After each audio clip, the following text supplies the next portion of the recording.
ধন সম্পদ টাকা পয়সা মণি মুক্তা সোনা জহরত দাস দাসী উজির নাজির বীরবল কোতোয়াল চকিদার দফাদার তার পরিপূর্ণ হাতি সালে হাতি এবং ঘোড়া সালে ঘোড়া। কিন্তু আল্লাহ তাআলা এত সুখ দেওয়ার পরেও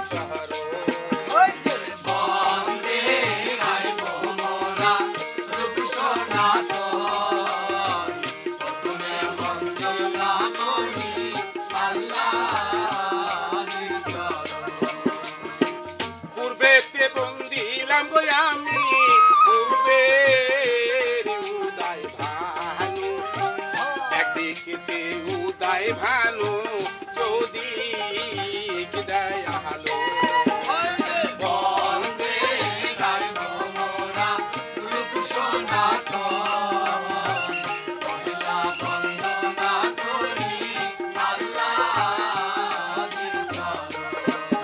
আশীর্বাদ কইরো ভানুমতি গাইব ইচ্ছার গানো তোমারও চরণেতে আমার হাজার প্রণাম। বন্দে গাইব মোরা রূপ সনাতন বন্দনা করি আল্লাহর চরণ।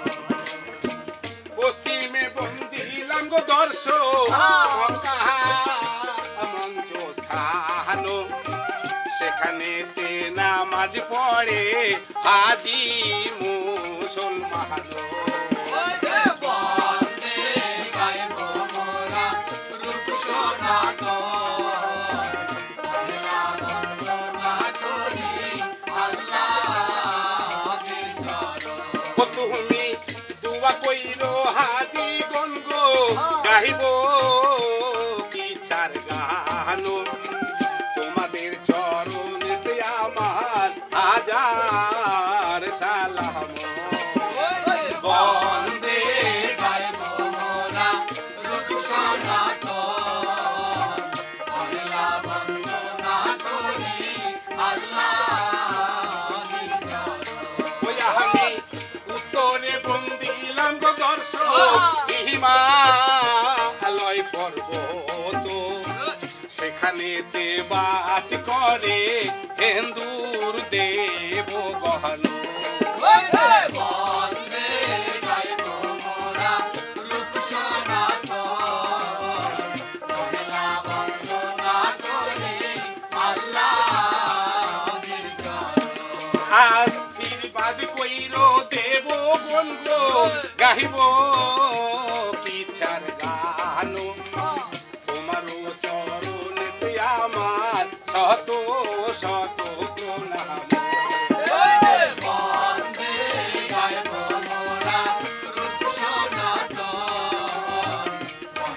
বন্দনা করি আল্লাহর চরণ।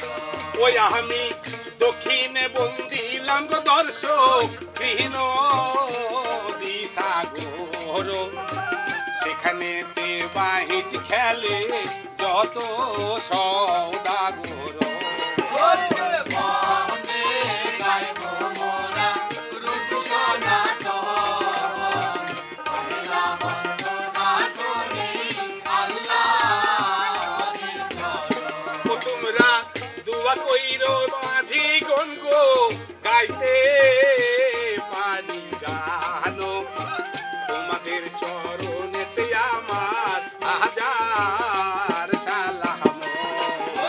বন্দে গাইব মোরা রূপ সনাতন বন্দনা করি আল্লাহর চরণ। এই যে চারদিকে চার কোনা বন্দি মধ্যে মঞ্চ স্থান শোককে জানাই আমি হাজার হাজার সালাম।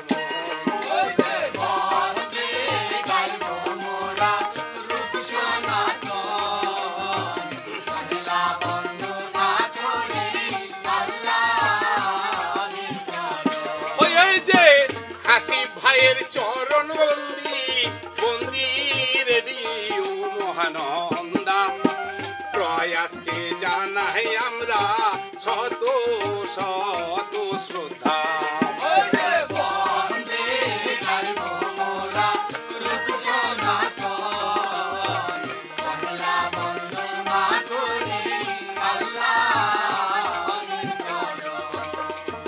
আমার নামটি আবুল কাশেম দিলাম ঠিকানা, বাড়ি আমার ঝিলিম গেরাম নহবাবগঞ্জ হয় থানা।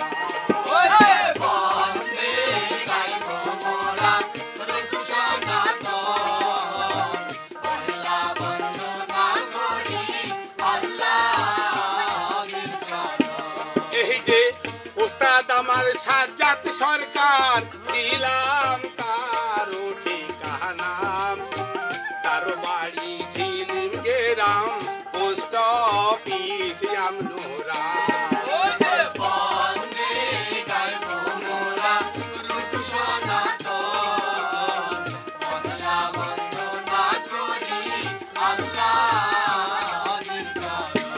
হায় গো আল্লাহ দারুণ বিধি কি হইয়া গেল, হায় গো আল্লাহ দারুণ বিধি কি হইয়া গেল, এইবার ওই না কিচ্ছাওয়ালার কিচ্ছা শুরু হলো। দর্শক ভাইয়ারে বলি সবারে, আমি তো কিচ্ছাওয়ালা কিচ্ছা বলে যাই, কি বলিতে কি বলিব ওরে প্রাণের ভাই, অল্প কিছু কথা দিয়া কিচ্ছা বলে যাহাই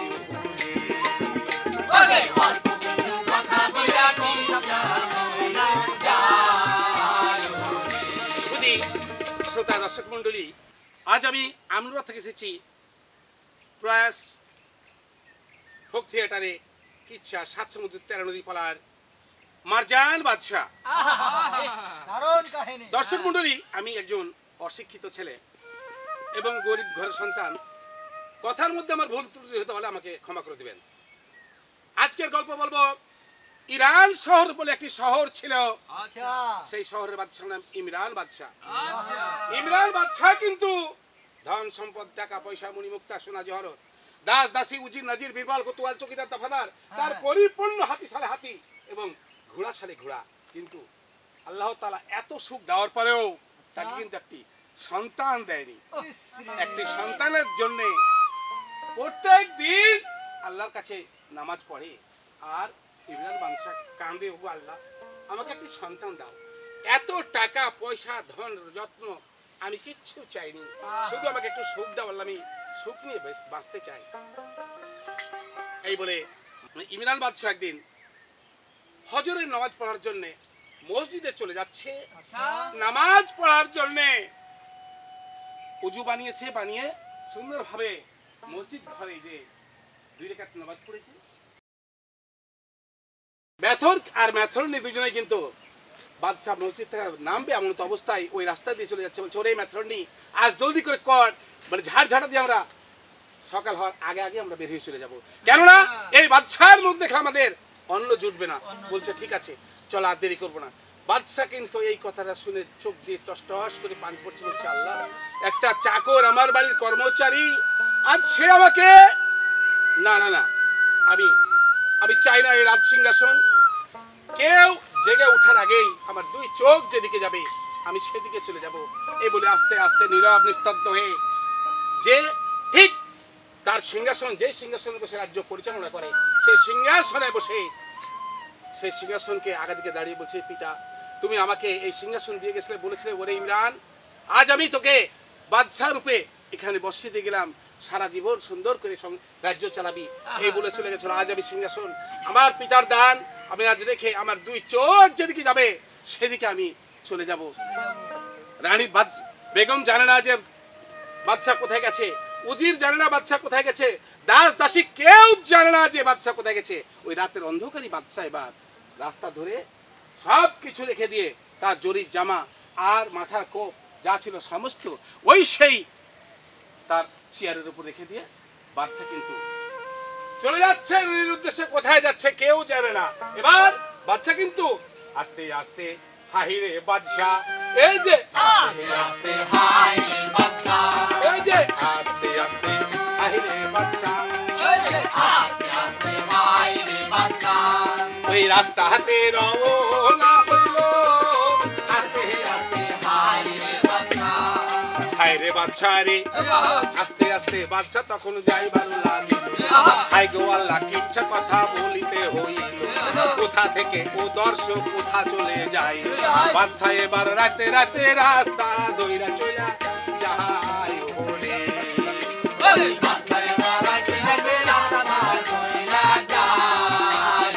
শুধু দর্শক শ্রোতা মণ্ডলী যারা গল্প উপভোগ করছেন ভালোভাবে চিন্তা করে দেখেন, বাদশা তার গায়ে একটা ভালো জামা নাই, ভালো একটা পায়জামা নাই, লুঙ্গি নাই, সেই যা ছিল সব রেখে দিয়ে ছিঁড়া ছুটা গেয়ে দিয়ে আল্লাহর রাস্তায় চলে যাচ্ছে।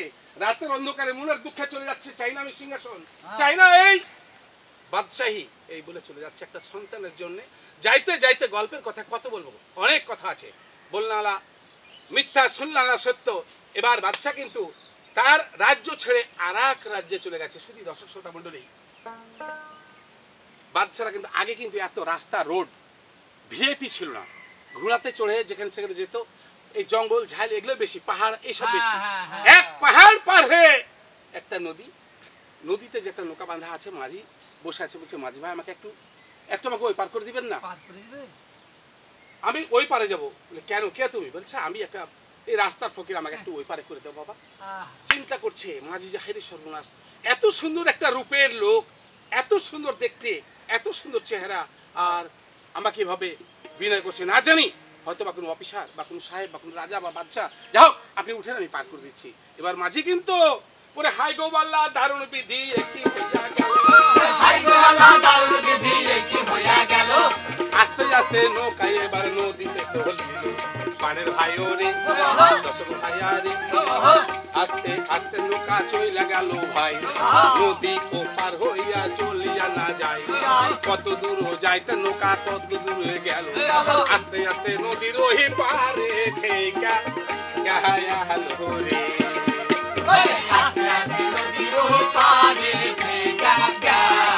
ওই পারে যে নৌকা যখন লেগে গেছে বাদশা বলছে যে মাঝি তোমাকে আমি কিছু দেবো, আমার কাছে কিছু নাই। বলছে না না না না আপনাকে কিছু লাগবে না, আপনি যান। কিন্তু বাদশার গলায় ছিল একটা মুক্তার মালা, চিন্তা করছে যে আমি কি করে একটা বাদশা আমি এভাবে চলে যাব, নির্দ্বিধায় কোনো চুক্তি ছাড়াই আমাকে পার করে দিয়েছে। বললো মুক্তির মালাটা নিয়ে মাঝি বলছে মাঝি এই নাও আমি তোমাকে এটা উপহার দিলাম। মাঝি চিন্তা করছে সর্বনাশ, এটা আবার কি? বলছে বাবা এটা মুক্তার মালা, অনেক দাম, তুমি চিন্তা করো না, তুমি তোমার মতো মাঝি টাকা পয়সা দিয়ে কিনতে পারবে না। মাঝি চিন্তা করছে সত্যি আমি যেটা চিন্তা ভাবনা করেছিলাম এটাই। এই মাঝি এটা নিয়ে মাঝি চলে আসুক। শুধু দর্শক শ্রোতা মণ্ডলী, বাদশা কিন্তু ওপারে যা দেখছে তো সর্বনাশ, কোনো মানবপুরী নাই, মানুষ নাই, শুধু গাছ আর গাছ, জঙ্গল আর জঙ্গল, জঙ্গল আর জঙ্গল, এই করতে করতে বিরাট এক বটের গাছ, মনে হচ্ছে গাছের গোড়াটা এক জায়গাতে আছে, আর ঝড় গেল বাইতে বাইতে আবার আর একটা গোড়া হয়েছে। ওকে থেকে 18-20 বিঘালে একটাই গাছ, কোন গাছের গোড়া যে কোনটা চিনহার কোনো বুদ্ধি নাই। বাচ্চা কিন্তু চিন্তা করছে কোথায় যাবো, যাক এই যে মোটাটা আছে এখানে বসবো, এইখানে বসে থাকবো, আজ 3 মাস পরে যখন রাত্রি লাগবে যদি জঙ্গলে কোনো বাঘ থাকে তাহলে আমাকে খেয়ে ফেলবে, আর যদি কোনো সিংহ থাকে আমাকে খেয়ে ফেলবে, আমি বাঁচতে চাই না। এই বলে ওই জঙ্গলের মধ্যে প্রত্যেক দিন পার হয়ে যায়, একদিন পর একদিন যায়, একদিন পর একদিন যায়। শুধু দর্শক শ্রোতা মণ্ডলী শুধু খালি গাছের লতা পাতা খেয়ে পড়ে থাকে আর আল্লাহর কাছে কাঁদি, আল্লাহ তুমি আমাকে একটি সন্তান দাও, এই বলে কাঁদে। আর বাদশা বলছে হায় আল্লাহ তুমি দয়ার সাগর রে, ও আল্লাহ বলি যে তোমারে কি অপরাধ কইরাছি আল্লাহ গো, আল্লাহ বলো না আমারে রে, হায় আল্লাহ তুই দয়ার সাগর রে, আরে ও আল্লাহ বলি যে তোমারে একটি মাছের পাছে গো আল্লাহ হাজার হাজার পোনা একটি সন্তান দিতে আমায় গো আল্লাহ কে কইরাছে মানা রে হায় আল্লাহ তুমি দয়ার সাগরে আরে ও আল্লাহ বলি যে তোমারি আল্লাহ তুমি আমাকে একটি সন্তান দাও আল্লাহ আমি বলে সারা জীবন এখান থেকে যাব না শুধু দর্শক মণ্ডলী এক এক করতে করতে করতে করতে করতে করতে গোটা 15 দিন বাচ্চা কিন্তু ওই গাছের তলায়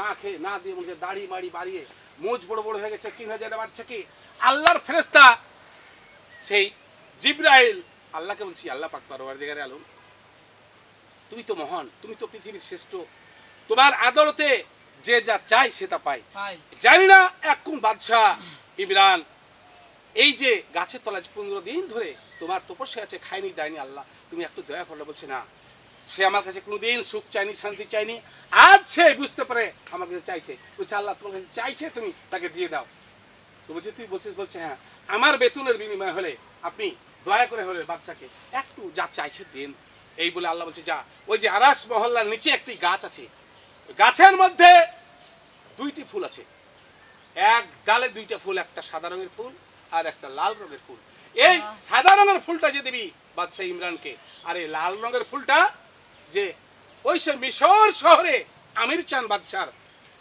তারকে দিবি এই দুইজনের মিল আমি এই স্বর্গ থেকে দেখতে চাই এই আরো মহল্লা থেকে দেখবো তাদের কি প্রেম বান্ধন হচ্ছে এই জন্য 2 ফুলকে আল্লাহ করলো কি জিবরাইল হাতে দিল জিবরাইল আলাইহিস সালাম কিন্তু ওই ফুল নিয়ে সুন্দরভাবে পৃথিবীতে ওরে হাই গো আল্লাহ তার বিধি কি হাই গো আল্লাহ তার বিধি কি হইয়া গেল ওই আস্তে আস্তে জিবরাইল নিচেতে আসলো দর্শক ভাইয়া রে আম্মা জানো রে আব্বা জানো গে তোলা ভাইও রে আমার কিচ্ছা শোনো রে আমি তো কিচ্ছা আল্লাহ কিচ্ছা বলে যাই কি বলি ওই ওরে প্রাণের ভাই আস্তে আস্তে জিবরাইল হাই বাদশার কাছে গেল বাদশার কাছে যাইয়া দেখো কি কাণ্ড ঘটা আইলো রে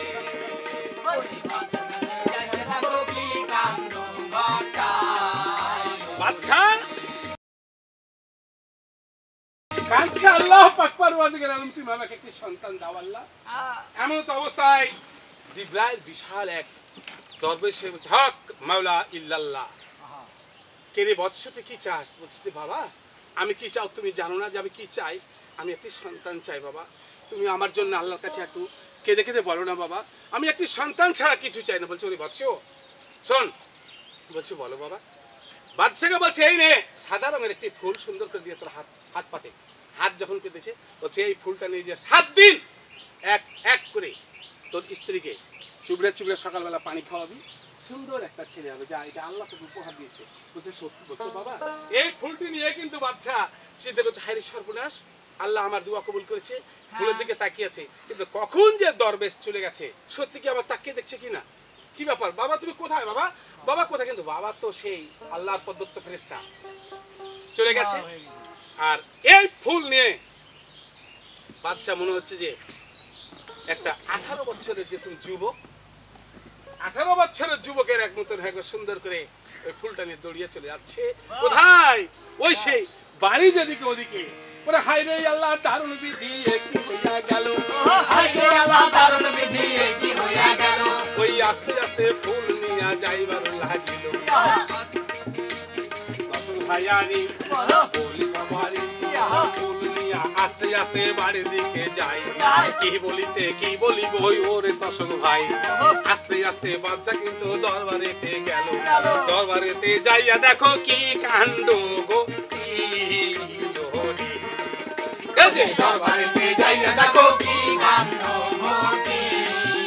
শুধু দর্শক শ্রোতা মন্ডলী বাদশা নাই 15 দিন থেকে মনে হচ্ছে দেশে হাহাকার পড়ে গেছে না জানিয়ে না বলে কোথায় গেছে আমাদের বাদশা দাস দাসী উজির নাজির বীরবল কোতোয়াল চকিদার দফাদার সবাই খালি ব্যস্ত বাদশা কই কিন্তু বাদশা যখন ফুল নিয়ে দৌড়াতে দৌড়াতে যে অন্ধ্রমহলের মধ্যে ঢুকে যে চিন্তা করতে যাক আল্লাহ ছেলে তো দিবে একটা ছেলেটা দিবে দাসীরা বলছে ওই 7 মাস 8 মাস 9 মাস হইলা গেল কি দাসী রে 8 মাস 9 মাস হইলা গেল কি দাসী রে জল পায় কাল রাঙা কি দাসী রে জল পায়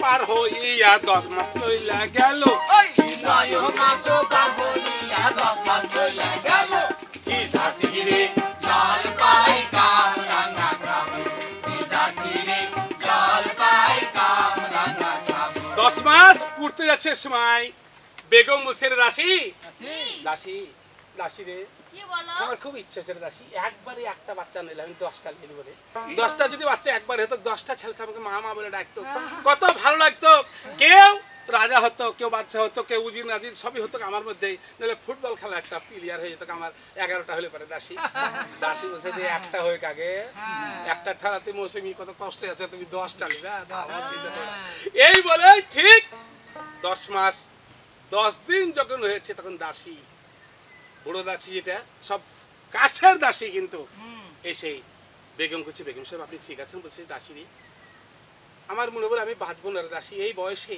এই বার্ধক্য বয়সে যে আমার ছেলে হচ্ছে আমি মনে হয় বাঁধবো না দাসী তুই কথা দে আমাকে যদি আমি মারা যাই আমার ছেলে হোক বা মেয়ে হোক তুই দেখে রাখবি বল মায়ের সুখটুকু তাকে দিবি বল দাসী বলছে না বেগম সাহেব এসব কথা বলবেন না আপনি এসব কথা একবারও বলবেন না এই বলার সঙ্গে সঙ্গে ওই দাসীর হাতে হাত রেখে বেগম কানসার বলছে ও দাসী রে হে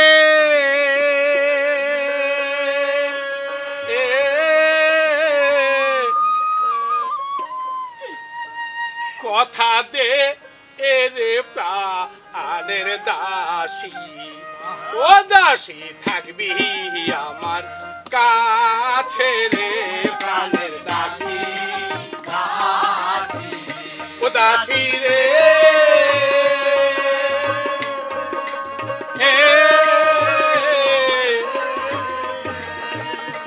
কথা দে রে প্রাণের দাসী ও দাসী থাকবি আমার কাছে রে প্রাণের দাসী দাসী রে আরে ও দয়ার দাসী রে বলি যে তোমারে রে সর্বসময় থেকো আমার কাছে রে সর্বসময় থেকো আমার কাছে শুনি দর্শক মণ্ডলী বেগমের ঠিক 10 মাস 10 দিন চলে যাচ্ছে এমন তো অবস্থায় কিন্তু পেটের ব্যথা মেয়ে ছেলেকে সুখ মেয়ে ছেলেরা জানে আমরা হয়তো বা জানি না সত্যি সত্যি পেটের ব্যথা যখন উঠেছে তখন বেগম খুব ছটপট করছে পেটলিয়া মনে হচ্ছে এখন হবে বা তখন হবে না এখন আর সাতটা দাসী চতুর্দিক বসে আছে কেউ বলছে যে বেগম সাহেবা ধৈর্য ধরেন কেউ বলছে বেগম সাহেব আপনি আল্লাহকে ডাকেন কেউ বলছে ডাক্তার দেখ কবিরাজ দেখ পূজা দেখ বাচ্চাকে খবর দে এই করতে করতে বেগম কিন্তু বলছে কি বলছে ও ছাইলা ধরো রে মানজা গেলো রে ও মানজা গেলো রে ছাইলা ধরো রে ও মানজা গেলো রে ছাইলা ধরো রে ও আমি আগে তো নাহি জানি রে দাসী এত ছেলে হওয়ার জালা রে ও মানজা গেলো রে ছাইলা ধরো রে ও মানজা দাসী আমার জীবন চলে যাচ্ছে বলতে কেন আর কোনো ছিল যে 10টা ছেলে বলে একবার একটা হয়নি তাদের তাহিস 10টা ছেলে লেবে লাও এই করতে করতে আল্লাহ কি কাম সুন্দর একটি পুত্র সন্তান কিছুক্ষণের মধ্যে হয়ে কিন্তু পড়ার সঙ্গে সঙ্গে কুয়া কুয়া করে কাঁদছে ছেলে এক দাসী বলছে আরে বেগমকে দেখতো বেগম অজ্ঞান অবস্থায় পড়ে আছে মাথায় পানি ঢাল কেউ মাথায় পানি ঢালছে আর ওই ছেলেকে নিয়ে কেউ কেউ কেউ খুব সুন্দর মুছিয়া কুছে দিচ্ছে সর্বনাশ মনে হয় ছেলেতে নয় পূর্ণিমার চাঁদ লাইট লাগবে না অন্ধকারের আলো মনে হচ্ছে 3 ব্যাটারি লাইটের মতন টক টক টক টক করে ছেলে জ্বলছে আর জিবা বাহির করে করে কি যেন বলতে চাচ্ছে আমি খাবো এই কথাই বেগম সাহেব অজ্ঞানের পড়ে থাক একজন ছেলেটা নিয়ে সুন্দর করে কোলে নিয়েছে এক দাসী নিয়ে দৌড়াতে দৌড়াতে চলে যাচ্ছে কোথায় বাদশার কাছে বাদশা চিন্তা করছে হায় রে সর্বনাশ এখন পর্যন্ত কোনো দাসী আমাকে খবর দিল না কি ব্যাপার তুমি বলো এ বলার সঙ্গে সঙ্গে দাসী বলছে লাল ময়না তোরি কারণে রে সুন্দর ময়না তোরি কারণে রে লাল ময়না তোরি কারণে রে আপনার ঘরে হইয়াছে বাদশা পূর্ণিমারও আলো রে লাল ময়না তোরি কারণে রে সুন্দর ময়না তোরি কারণে রে এই যে খুশি হইয়া বাচ্চা তখন দান করলই না মালা রে লাল ময়না তোরি কারণে রে সুন্দর ময়না তোরি কারণে ওরে হাই গো আল্লাহ দারুণ বিধি একই হইয়া গেল হাই গো আল্লাহ দারুণ বিধি একই হইয়া গেল আস্তে আস্তে পিছা এবার শূন্য হইয়া গেল পানের ভাইয়া রে দর্শক ভাইয়া রে আমি তো কিচ্ছা আল্লাহ কিচ্ছা বলে যাই চালা কিচ্ছা বলে যায় এই যে কি বলিব ওরে প্রাণের ভাই হাই গো আল্লাহ নসিবেতে একই লেখা ছিল এইবার ওই না বাদ সারো ছেলে হইয়া গেল ওরে এই কারণে বাচ্চারা ছেলে হইয়া গেল শুধু দর্শক শ্রোতা মণ্ডলী ঠিক যেইভাবে ইমরান বাদশার ঘরে আল্লাহ একটা ছেলে দিয়েছে এরকমই একটা কিন্তু মিশর শহরে আমির চাঁদ বাদশার ঘরে সুন্দর একটা কন্যা সন্তান দান করেছে এটা আল্লাহর নিয়ামত ছেলে কিন্তু আস্তে আস্তে ইরান শহরে বড় হচ্ছে এবার ইমরান বাদশা বলছে যে উজির সাহেব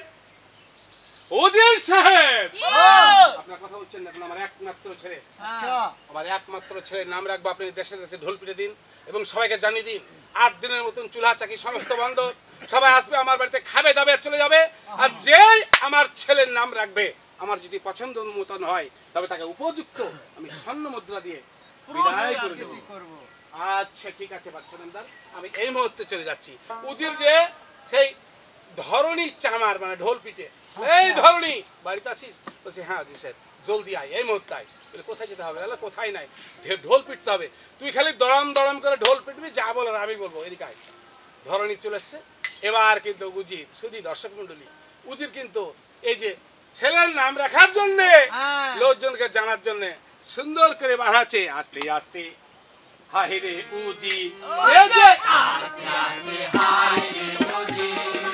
আস্তে আস্তে হায় রে উজি এই যে রাস্তা হাতে রওনা হইল আর কহাতে দূর যাইতে ভাই রে ভাইয়া রে আস্তে আস্তে উজির হাইরে চলিয়া না গেল কি বলিতে কি বলিব শুনব সকল ফুলবাড়ি দুর্গাতলা দিয়াই রে ভাই রহিপুর দিয়া হাইরে নদিয়াড়ি যাই নদিয়াড়ি খাইকে হাইরে রানী নগর গেল উড়বো না মদবো না রানী হাটি যাই ওখান থেকে কি বলিব ওরে প্রাণের ভাই শিখবুন কান ছাড় দিয়া সোনা মসজিদ গেল সোনা মসজিদে যাইয়া ঢোল পিটিয়া দিল কইরার কয়লার দিয়া ছিল ভাই কয়লা দিয়ার দিয়া আবার চলে আইলো তাই শ্যামপুর দিয়া এবার খাটের হাটে গেল ওখান থেকে তেল কুপি বর্ডার পার হয়ে আইলো তেল কুপি পার হইয়া বাবলা বুনা ভাই 18 তো ভাগি জগন্নাথ পাড়া ভাই তারাপুর সাহাপাড়া ঢোল পিটিয়া যায় চরমোহনপুর দিয়া নবাবগঞ্জে আইলো হরিপুর দাইরাপুর ঢোল পিটিয়া দিল এই করিয়া সমস্ত না ঢোল পিটিয়া জানিয়া দিল রে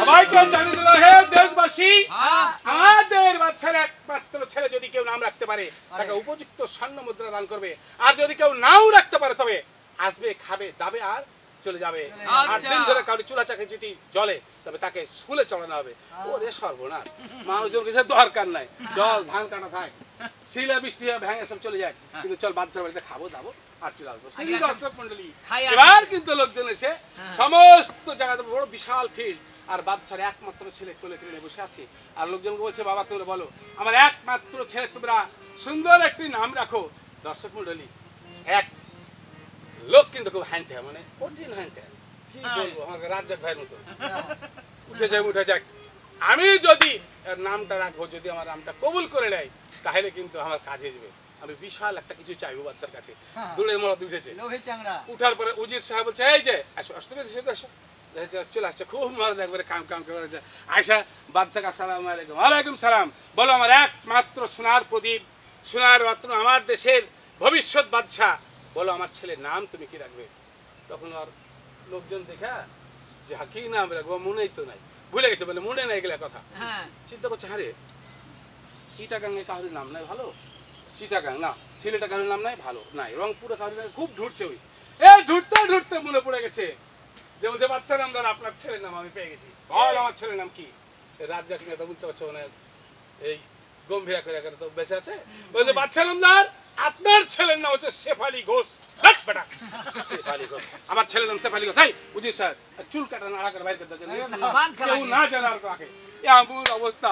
পাঞ্জরে আরো যেগুলো সব নাম রাখতে গেলে সব ভুলে গেছে, যাক কে দরকার দরকার নাই, খাবো বলতে নাম রাখবো না। শুধু দর্শক শ্রোতা মন্ডলী একের পর একের খাইচা চলে যাচ্ছে, খাইচা চলে যাচ্ছে। 8 দিন যখন হয়ে গেছে বাদশা চিন্তা করছে উজির সাহেব মহারাজ তো আমার ছেলে কি নাম হবে না? হবে না, তাই তো। তো দূরে দেখছে যে ওই যে রোডের কাঁটাতে এক মুরব্বী দুটা চোখের উপরে দিয়াশালির কাঁঠি ঠেকা দিয়েছে, মানে এমন বুঝে গেছে যে দেখতে পায় না, ঠেকা দিয়া বই দেখছে আর বসে আছে। বাচ্চা বলছে যান ওই মুরব্বীকে ডেকে নিয়েছেন, ওই মুরব্বী যেটা নাম রাখবে আমার ছেলের নাম ওটাই হবে। যে মুরব্বী বলছে বাবাজি বাড়ি কোথায়?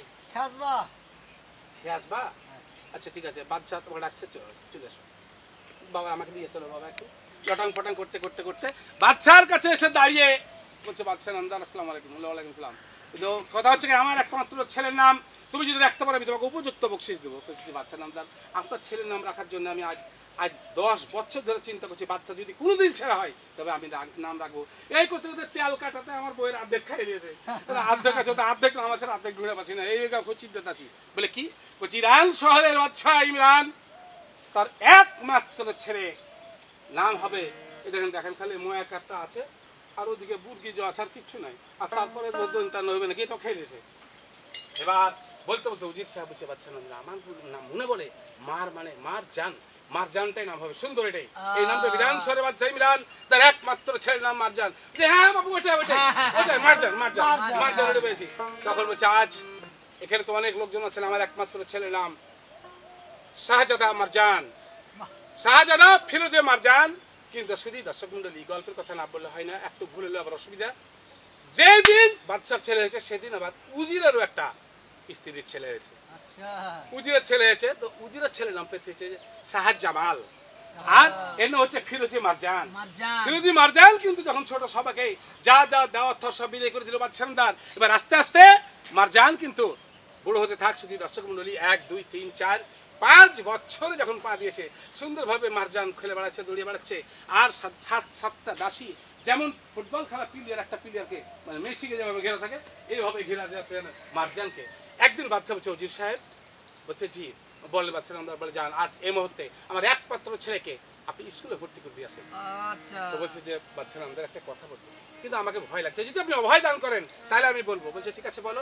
বলে আপনার ছেলের সঙ্গে আমার ছেলে যেরকম আপনার কাছে আমি সর্বদাই থাকি এরকম যদি আপনি একটু অর্ডার দিতেন আপনার ছেলের সাথে আমার ছেলেটাকেও আমি ভর্তি করে দিয়ে চলে আসতাম, যেহেতু একই দিনে হয়েছে তারা। বলছে উত্তম কথা, যান সুন্দর আজ 2 ছেলে একসঙ্গে যে স্কুলে ভর্তি করে দিয়ে আসুন। উজির যে দেখছে আর বলছে কি বলছে মারজান রে বাবা মারজান বলি তো মাহারে জলদি কইরা এসো রে বাবা যাবো স্কুলেতে। মারজান রে বাবা মারজান বলি তো মাহারে জলদি কইরা আইসো রে বাবা যাবো স্কুলেতে। মারজান কাকু বলে বাবা আর নয় এসো এসো আমরা স্কুলে যাব। কেন? স্কুলে লেখাপড়া করতে হবে, তোমাকে বড় হতে হবে, তোমাকে বাদশা হতে হবে। শুধু দর্শক মন্ডলী বাদশার ছেলে বাদশাই হয় এরকম ব্রেন। এবার উজির করলো কি ঘোড়ার পৃষ্ঠ তাকে নিয়ে আর তার ছেলেকে একসাথে নিয়ে 2টা ঘোড়ার উপর নিয়ে দেখেন সুন্দরভাবে স্কুলে চলে যাচ্ছে। ওরে হাই গো আল্লাহ দারুণ বিধি হাই গো আল্লাহ দারুণ বিধি কি হইয়া গেল। ওই আস্তে আস্তে এইবার না রাস্তাতে না গেল পানের ভাইয়ারি বলি সবারই আস্তে আস্তে হাইরে রাস্তা দিয়া যায় কত দূর যাইতে ভাইরে কত দূরে যাই। হাই গো আল্লাহ দারুণ বিধি কি হইয়া গেল। এবার না 2 ছেলে স্কুলে চইলা গেল হরি।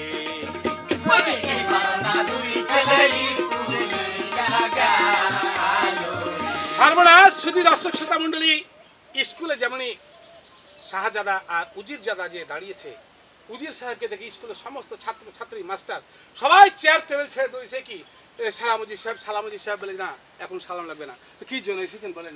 স্কুল পরিদর্শন করতে বলে না। আজ থেকে শাহজাদা আর এই উজির জাদা দুইজনেই একসাথে স্কুলে লেখা পড়বে, আপনি ভর্তি করে নিন। মাস্টার হেডমাস্টার সর্বনাশ, খাইতে ঢের বইতে থোড়া, জোড়া জোড়া কলম দিয়ে একবারে লেখা সুন্দর করে কমপ্লিট করে বলছে আজ শাহজাদা মারজান আর শাহজামাল দুই বন্ধুকে আমরা স্কুলে ভর্তি করে নিলাম। এই উপলক্ষে যাও আজ তোমাদের সবাই ছুটি। আগামীকাল থেকে আবার পুনরায় স্কুলে আসবে। যখনই ঘন্টা বাজিয়ে দিল একসাথে সবাই হরর করে দৌড়ে চলে গেল। বাদশার কাছে খবর পৌঁছে গেল যে বাদশা নামদার আপনার একমাত্র ছেলেকে স্কুলে ভর্তি করে দেওয়া হয়েছে এবং কি 10 বছরের বেতন একসঙ্গে পেড করে দিয়েছে। খুব ভালো করেছেন। এবার কিন্তু সেই শাহজাদা তাকিয়ে দেখে সবাই যে আমার দিকে তাকাচ্ছে, আর আমি কারোর দিকে তাকিয়ে দেখছি লজ্জা লাগছে বলে শাহজাদা কিন্তু মন দিয়ে লেখাপড়া করে। লেখাপড়াতে এত সুন্দর করে স্কুলের মধ্যে 2 যখন উঠলো কিন্তু রুল নাম্বার 1, 3-তে উঠেছে রুল নাম্বার 1। 1 বছর 2 বছর 3 বছর যায়, 1 বছর 2 বছর 3 বছর যায়। হাই গো আল্লাহ কি বলিব শুনো দর্শক ভাই, আরে ভাইয়ারে বলি যে সবারই 1 বছর 2 বছর 3 বছর গেল, 4 বছর যাই হাইরে 4-তে উঠিল, 4 থেকে 5 6 7-তে যায়, 8 9 পাস কইরা 10-এ যায়, 10-তে উঠি যায়। এবার কি হইল দর্শক ভাই ও রে,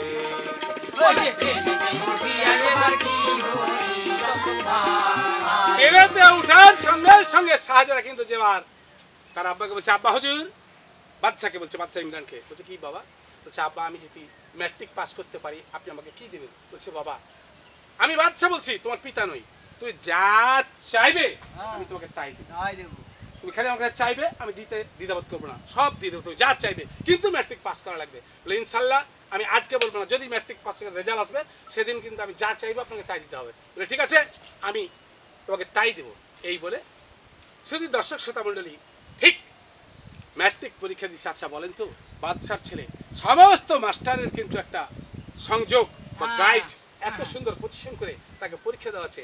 এমন অবস্থায় পরীক্ষায় একবারে 19 লেটার মানে ফার্স্ট ডিভিশন ফার্স্ট, এবং কি বলবো আপনাকে এই 100-তে 100 মার্ক নিয়ে পাস করে এসে ঠিক কোশ্চেনটা এসে বলছে আব্বা, আব্বা গো আব্বা জানো বলি আপনারে কি বলিতে কি বলিব শুনেন দয়া করে, আব্বা গো আব্বা বলি আপনারে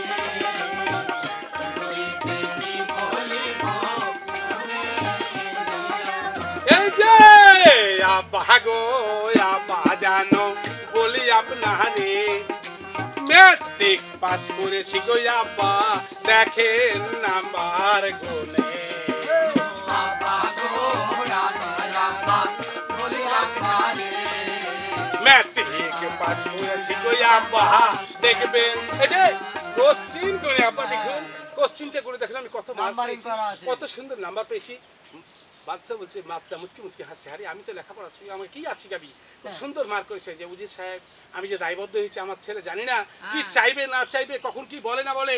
এই বলে পরের দিনই কিন্তু তার 2 দোস্ত পেলে শাহজামাল আর ফিরোজে মারজান 2 দোস্ত পেলে বা যুক্তি বুদ্ধি করছে, আরে দোস্ত আব্বার কাছে কি চাইবো বলো তো, কি চাইলে সুন্দর হবে এবং কি আব্বার কাছে চাইবো, আমার তো চাওয়ার কিচ্ছু নাই, যা চাইবো তাই দেবো।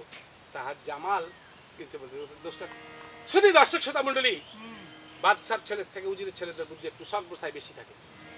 তো বলছে দোস্ত ভবিষ্যৎ যখন বাদশা তুমি আর আমি হচ্ছে উজির, বলছে অবশ্যই তুমি হচ্ছে উজির, চল আজকে আমরা জঙ্গলের মধ্যে বেড়াতে যাবো এবং শিকার করবো, মৃগ শিকার, বুঝো না? বলেছে হ্যাঁ মৃগ শিকার করবো এবং জঙ্গল ঝাল দেখবো, রাস্তা তোমার বাপের কত দূর ছাই সম্পত্তি আছে এটা তোমাকে দেখা লাগবে, চল আমরা জঙ্গলে যাওয়ার জন্য একটা আবদার করি বা শিকার করতে যাবো। বলছে ঠিক এটাই, মানে ও মাথার মধ্যে ভরে দিয়েছে ওটাই। কিন্তু এবার সেই ফিরোজে মারজান বলছে আব্বা আব্বা, বাবা বলো কি হয়েছে বলো। বলছে আব্বা জান আপনি না বলেছিলেন যে ম্যাট্রিক পাস করলে যা চাইবে তাই দেবো, আজকে আমি দেবো। বলছে হ্যাঁ নেবে মানে বলো কত টাকা দরকার তোমার, 1 লাখ 2 লাখ 5 লাখ 10 লাখ? বলছে না আব্বা আমি টাকা নেবো না। বলে কি নেবে? বলছে আব্বা আমি এই বলে আরে ওহো ও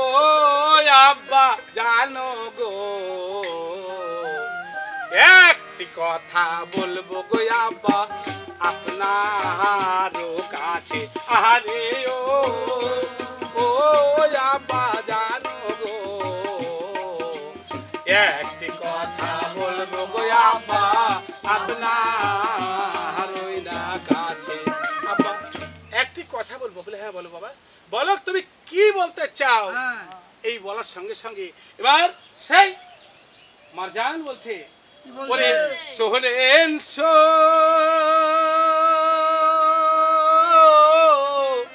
নেনা বাজানো রে আহা ও কি প্রাণের আব্বা বলবো গো আমি তো মারো কাছে ওই যে শোনেন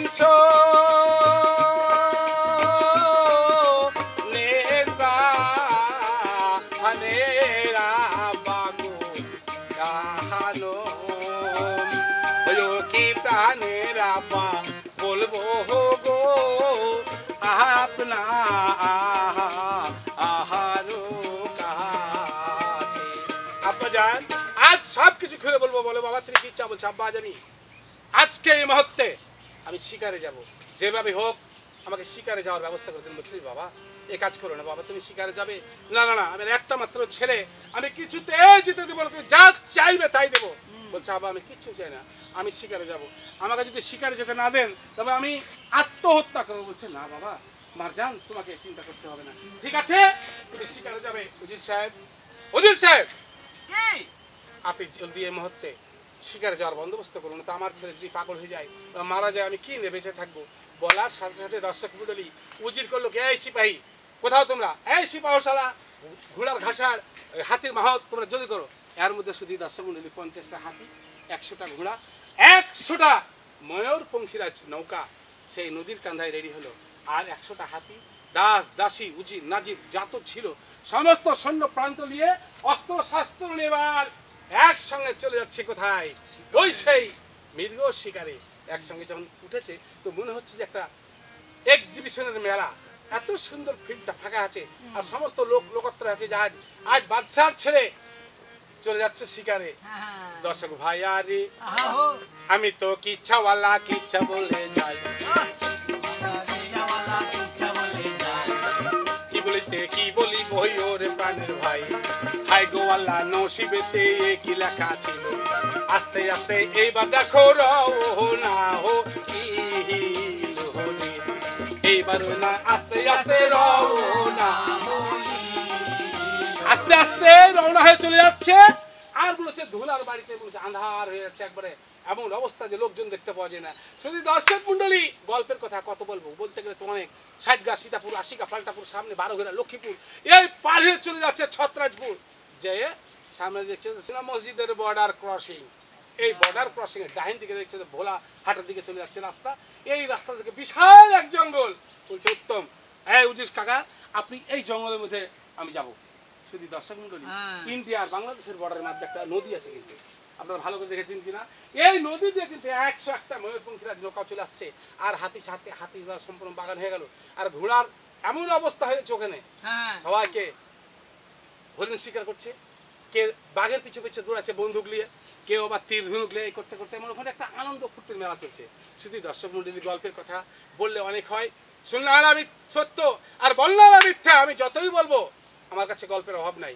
আমি বলে যাব আপনারা শুনে যান এবার দুই দোস্ত মিলে একসাথে বলছে দোস্ত আজ চলো আমরা হরিণ শিকার করতে যাবো ঠিক আছে দুইটা ঘোড়া নিয়েছে দুই বন্ধু মিলে আর মানে শাহজামাল আর ফিরোজে মারজান দুই বন্ধু মিলে দুইটা তীর ধনুক নিয়ে শুধু দর্শক মিলে চলে যাচ্ছে ওই মৃগ শিকার করার জন্য কিন্তু এমনই গরম পড়েছে গরমে এই চিন্তা করে দুই বন্ধু মিলে দোস্ত এক কাজ করো আমরা যাবো কিন্তু এই যে একটা সুন্দর একটা গাছ আছে না নদীর কান্দায় ঠিক নদীর বাতাস এসে গায়ে লাগছে আর ছায়া পড়ে আছে আমরা এখানে বসে একটু আরাম করে নিই এই আরাম করে বসে ফিরে মারজান কিন্তু বসে আছে আর আগা দিকে কিন্তু উজিরের ছেলে বসে আছে আচ্ছা উজিরের ছেলেকে মারজান বলছে দোস্ত রে মানে বাচ্চার ছেলে বলছে দোস্ত একটা কথা বলবো বলে কি রে দোস্ত কি কথা বলবি বলছে আচ্ছা দোস্ত বলো তো আমি কি সুন্দর নাকি আমার চাইতে আরো সুন্দর আমার রাজ্যে মানুষ আছে। বোঝারে দোস্ত, আর উজিরের ছেলে যদি দুর্নাম করে তাহলে তো ওকে সাথে নেবে না, ও তো চাকরি বাদ চলে যাবে। ও খারাপ হলেও খুবই সুন্দর। যে আপনি এত সুন্দর দোস্ত, আপনি যখন রাস্তা দেখাতে যান না, আর চ্যাংড়া মেয়ে ছেলে দূরে থাক, বুড়া গলা যাদের দাঁত নাই তারা হা দাঁড়িয়ে থাকে যে কি গেল একটা এত সুন্দর। ওই এমন আনন্দ আটকার মধ্যে সত্যি বলেছে দোস্ত, আমার চাইতে পৃথিবীতে সুন্দর আর কেউ নাই। আমি সর্বসুন্দর এবং সব থেকে সুন্দর পুরুষ আমি। আমি সব থেকে ভালো বলছি। হ্যাঁ, আপনি সুন্দর মানে কি 100টার মধ্যে 105টা আপনি আরো আনন্দে আটখারা। শুধু দর্শক মন্ডলী, এই কথা বলতে বলতেই ওপরে এক পাখি, টিয়া রঙের একটা পাখি বলছে, রে মারজান, মারজান। কি আমাকে যেন ডাকছে দোস্ত। উপর থেকে তাকিয়ে দেখছি একটা পাখি, কিন্তু ওইভাবে মুখ দিয়ে বলি, মারজান তোর রূপের বড়াই করছিস তুই, তোর কি রূপ আছে দোস্ত? দোস্ত কি কথা বললো রে পাখি? পাখি কি বললো রে? পাখি আবার বলছে, হ্যাঁ তোর কি রূপ আছে? আরে আমির চাঁদের বাদশার মেয়ে, মিশর শহরের, তার মেয়ের আঙ্গলে, পায়ের আঙ্গলে যে রূপটা আছে তোর সর্ব অঙ্গে নাই, আর তুই রূপের বয়ান করছিস। তুই যে দেখ সেই দুধ মেহার কন্যা, তার নাম, দুধের মতো চেহারা, দুধের মতো রং।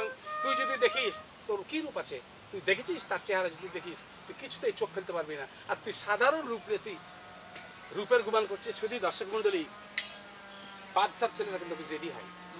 বাদশার ছেলেরা একটু জেদি হয়, মানে যখনই পাখি বলেছে বলে কি মিশর শহরে আমির চাঁদ বাদশার মেয়ে দুধ মেহার কন্যা, আমি দুধ মেহার কন্যাকে না দেখা পর্যন্ত ছাড়বো না দোস্ত।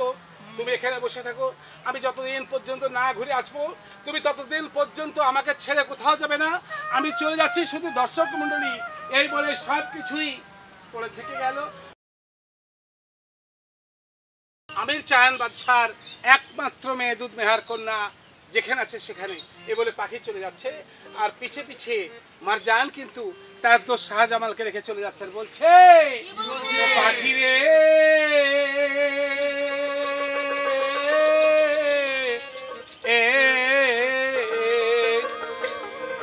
বলে কোথায় যা আবো, কোথায় পাবো, ও পাখি বলে দেয়া মারে রে, প্রাণের পাখি, পাখি রে, ও পাখি রে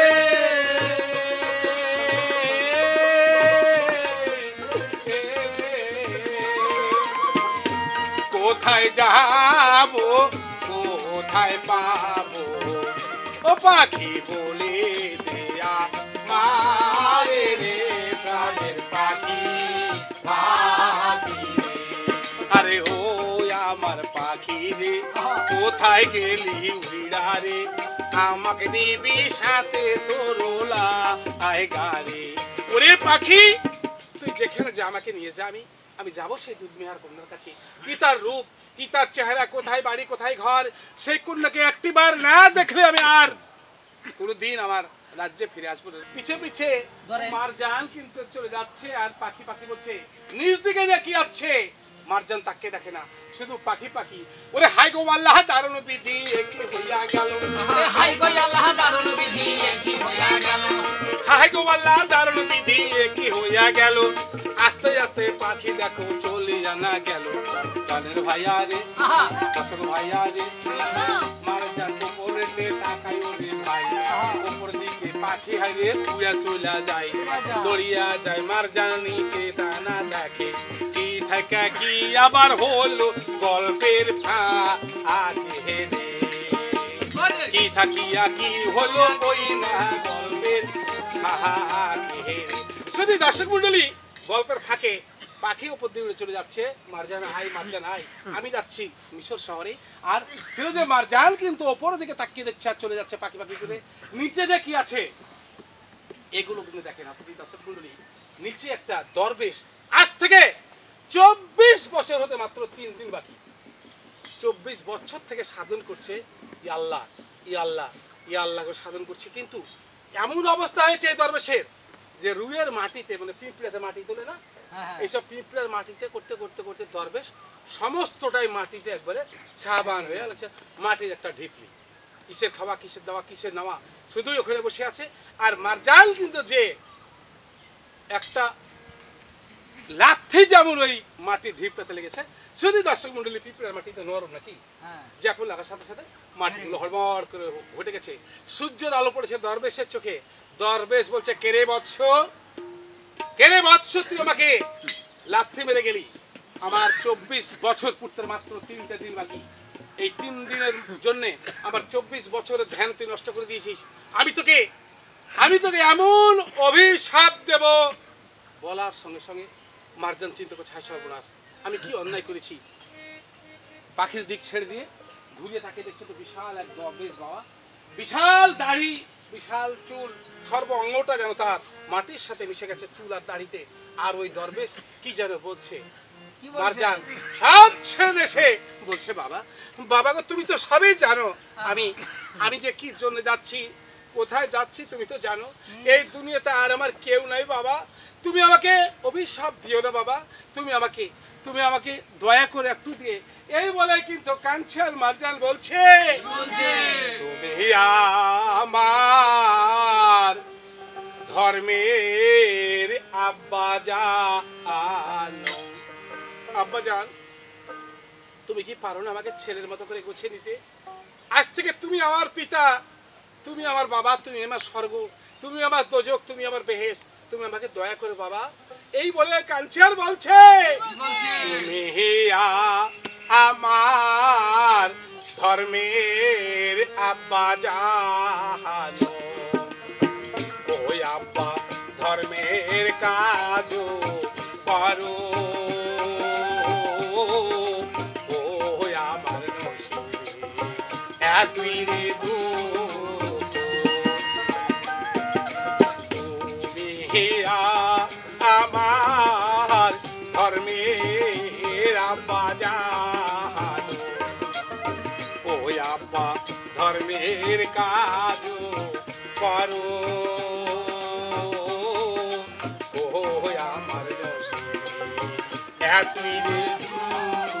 আব্বাজান আমার কিচ্ছু নাই। আপনি জানেন না আমি কোথায় যাচ্ছি, কেন যাচ্ছি, আমি কে, আমি কোথা থেকে এসেছি, তুমি তো জানো।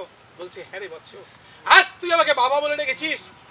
আমার হৃদয়টা মনে হচ্ছে 24 বছর ধরে সাধন করছি, সে স্বাদটা আমার মিটে গেছে। একটি সন্তানের জন্য আমি সব সংসার ত্যাগ করে আজ এই জঙ্গলে 24 বছর ধরে পড়ে আছি। তুই আমাকে বাবা বলে ডেকেছিস, আয় আমার বুকে, আয় আমার বুকে এসে আমার বুকটাকে তুই শীতল করে দে বাবা। এই বলে মারজান যে বলছে, বাবা গো, আমার দুঃখ তুমি সবই বুঝছো। আমি ওই পাখির দিকে তাকিয়ে আমি তোমাকে লাথি বলে বলছি, না তুই সুন্দর একটি কাজ করেছিস, হ্যাঁ তুই পাবি সাই দুধ মেহার কেন্নাকে। বলছে, বাবা আমি পাবো, কেমন করে পাবো বলে দাও বাবা। হ্যাঁ বলে দাও, আমি কেমন করে পাবো এই দুধ মেহার কন্যাকে। বলছে, ওরে বৎস, ওই যে একটি সামনে ছোট মসজিদ দেখছিস না? বলছে, হ্যাঁ দেখতে পাচ্ছি। হ্যাঁ দেখতে পাচ্ছি। বলছে, যা একটা মোমবাতি, 1 টাকা দিয়ে একটা মোমবাতি দিয়ে যখন ধরিয়ে দিয়ে তুই আল্লাহর কাছে দুহাত তুলে কান, দেখ আল্লাহ তোকে বলে দিবে কেমন করে যাবে মিশর শহরে, কেমন করে পাবি দুধ মেহারকে কন্যা। আর দেরি করিস না, যা দুধ মেহার কন্যাকে পেতে গেলে তোকে একটা পরীক্ষায় উত্তীর্ণ হতে হবে। বলছে, বাবা আমি কেমন করে যাব একটা মোমবাতি কিনতে? এই বলে কাঁদছে আর বলছে, নাই খোটা কানা আইকো পয়সা গো,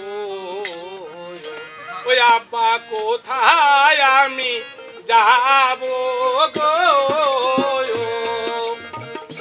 নাই খোটা নাই গো পয়সা গো, ওই আব্বা বলি আপনার কাছে রে নসিবে আমার হ্যাপি রে দুঃখ। আব্বা আমি কোথায় টাকা পয়সা পাবো? আমার কাছে কিচ্ছু নাই। আপনি আমাকে একটা দিন টাইম দেন। 1 টাকার মোমবাতি কেন, আমি সমস্ত মসজিদকে মোমবাতি দিয়ে একটা দিন টাইম দেন। বলছে, রে বৎস, এটাই তো তোর পরীক্ষা। তুই যা, যেভাবে হোক 1 টাকা দিয়ে একটা মোমবাতি নিয়ে ওই মসজিদ ঘরে জ্বালিয়ে দিবি, দেখি ঠিকই আল্লাহ তোকে সেই মিশর শহরে যাওয়ার পথ দেখিয়ে দিবে। শুধু দর্শক মন্ডলী, গল্পের কথা গল্পেই থাক। ওরে হাই গোপাল্লা দারুণ বিধি হইয়া গেল, গল্পের কথা দাদা বলিতে হাইল, দশম ভাইয়া রে বলি সবারে, আমি তো কিচ্ছা আল্লাহ কিচ্ছা বলে যাই, কি বলিতে কি বলি বই ওরে প্রাণের ভাই। মারজান তো আস্তে আস্তে চলিয়া না গেল, দরবেশকে যা বলার বলা হইয়া গেল, রাস্তা ধরে আমার জানে এবার গ্রামের দিকে চলে গেল হরি।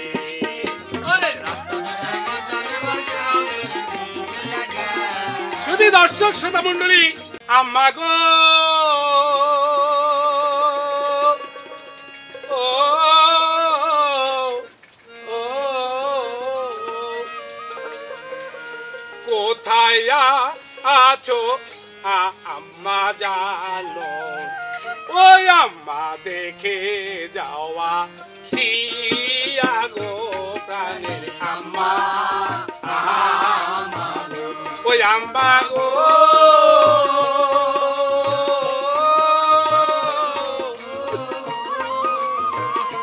কোথায় আছো প্রাণের আম্মা, ওই আম্মা দেখে যাওয়া সিয়া গো আম্মা।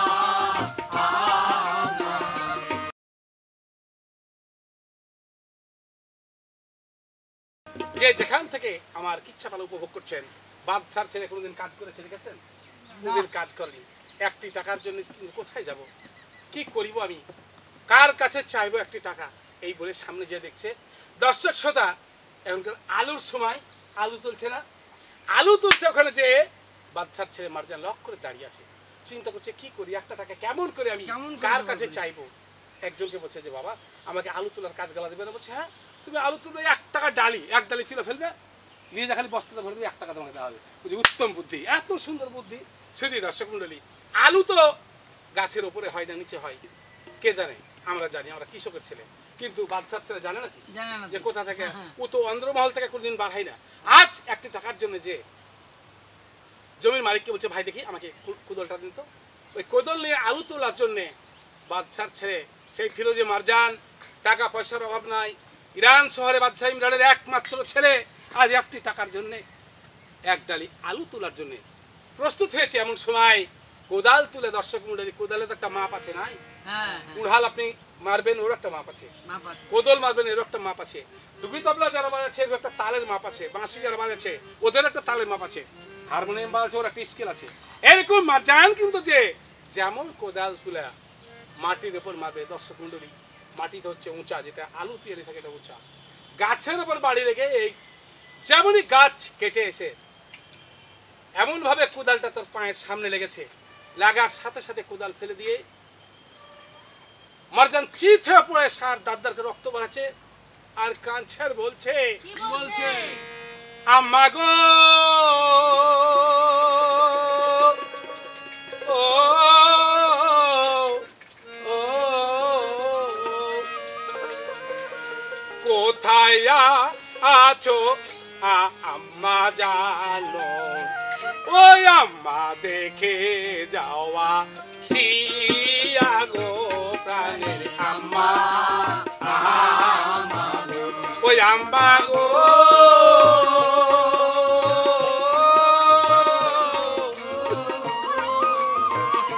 কোথায় আছো প্রাণের আম্মা, ওই আম্মা দেখে যাওয়া সিয়া গো আরে ও আমার আম্মা গো দেখে যাওয়া সিয়া গো, তোমার মারজান কোথায় আছে ওই রাগো। শুধু দর্শক শ্রোতা মন্ডলী, এদিকে মারজান পড়ে আছে, মায়ের জান বেগম সাহেবার জানটা যেন ছটফট করে বলছে দাসী, ওরে দাসী আজ আমার মারজানের কথা যেন মনে পড়ে যাচ্ছে, আমার মারজান কষ্টে নাই তো।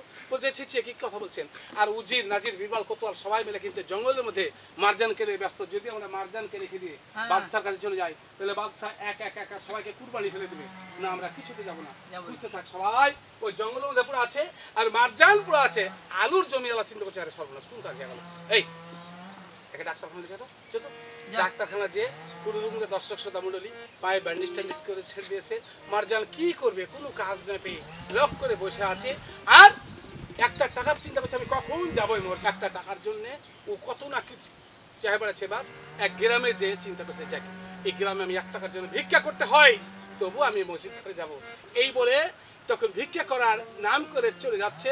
আস্তে আস্তে আস্তে আস্তে ওই গ্রামের মধ্যে যে একটা মেয়ে বসে আছে, বলছে মা মাগো মাগো, ও মা বলছে কে বাবা? বলছে মা গো, একটি হিটা কাদ ওয়া কইরা রে, ওরে আম্মা ভিক্ষা দেন মারে রে, ওই একটি টাকা দয়া কইরা রে, ওই আম্মা ভিক্ষা দেন মারে রে, নসিবে আমার তুই রে, ও কোথায় ছোয়া আম্মা জানো রে, ওই আম্মা ভিক্ষা দেন মারে গো, ওই একটি টাকা দয়া কইরা গো, ওই আম্মা ভিক্ষা দেন মারে রে, নসিবে আমার রে, মাগো আমাকে একটি টাকা দিন, আমি 5টা 10 টাকা 1 মুঠ 8 মুঠ চাল চাই না, আমাকে একটি টাকা। এক মেয়ে ছেলে চিন্তা করে, এত সুন্দর ফুট করে চাঁদের মতো ছেলে একটা টাকা ভিক্ষা দেবে না, আমার যতই কিছু থাকে না কেন আমি একটা টাকা কি এমন যে আছে বাড়িতে যে একটা টাকা নেবে, বাবা এই নাও তুমি 5 টাকা নাও, 1 টাকা তুমি 5 টাকা রাখো। বলছি না মা আমি একটাই টাকা নেবো। বলছে এই নাও 5 টাকা। 5 টাকা নিয়ে চিন্তা করে জায়গা আমি আজ যাবো যে 5টা মোমবাতি কিনবো। শুধু দর্শক মন্ডলী গল্পের কথা, ওই সেই দরবেশ বাবা ওকে আখ্যা দিয়েছে, ওই আখ্যাতে যে 5টা মোমবাতি কিনে মসজিদ ঘরে যে জ্বালিয়ে দিয়েছে। দর্শক শ্রোতা মন্ডলী আপনারা ভালো করে শুনেন, গল্প কিন্তু ইরান শহরের গল্প। মসজিদ ঘরে ফিরোজে মারজান দিয়ে থেকে যাক, তার সৈন্যবল সমস্ত সব দোস্তরা সব জঙ্গলে বেঁধে ঘুরেফেরা করছে, আপনারা বুঝে যান। আর গল্প কিন্তু এবার নিয়ে চলে যাচ্ছি, ওরে হাই গো আল্লাহ দারুণ বিধি কি হইয়া গেল, হাই গো আল্লাহ দারুণ বিধি কি হইয়া গেল, আস্তে আস্তে গল্প আলার গল্প শুরু গানের ভাইয়ারে বলে সবারে গল্প এখান থেকে থাইকা গেল ভাই। আর এক কথায় আমি হাই বলিয়া না যাই, মিশর শহরে ভাই আমির জান আছে, গল্প এবার আস্তে আস্তে গেল তাহারে কাছে, গল্প এবার আস্তে আস্তে গেল তাহার কাছে, আমির জান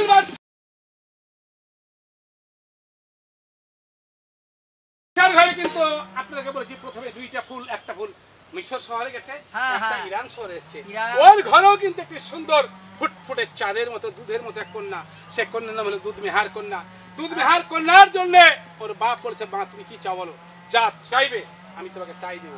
শুধু দর্শক মন্ডলী দুধ মেহার কন্যা বলছে আব্বা হুজুর আমি এমন সুন্দর পৃথিবীর মধ্যে একটা জিনিস করতে চাই যে পৃথিবীতে দ্বিতীয় নাই। বলছে রে মা বলো তুমি কি চাও?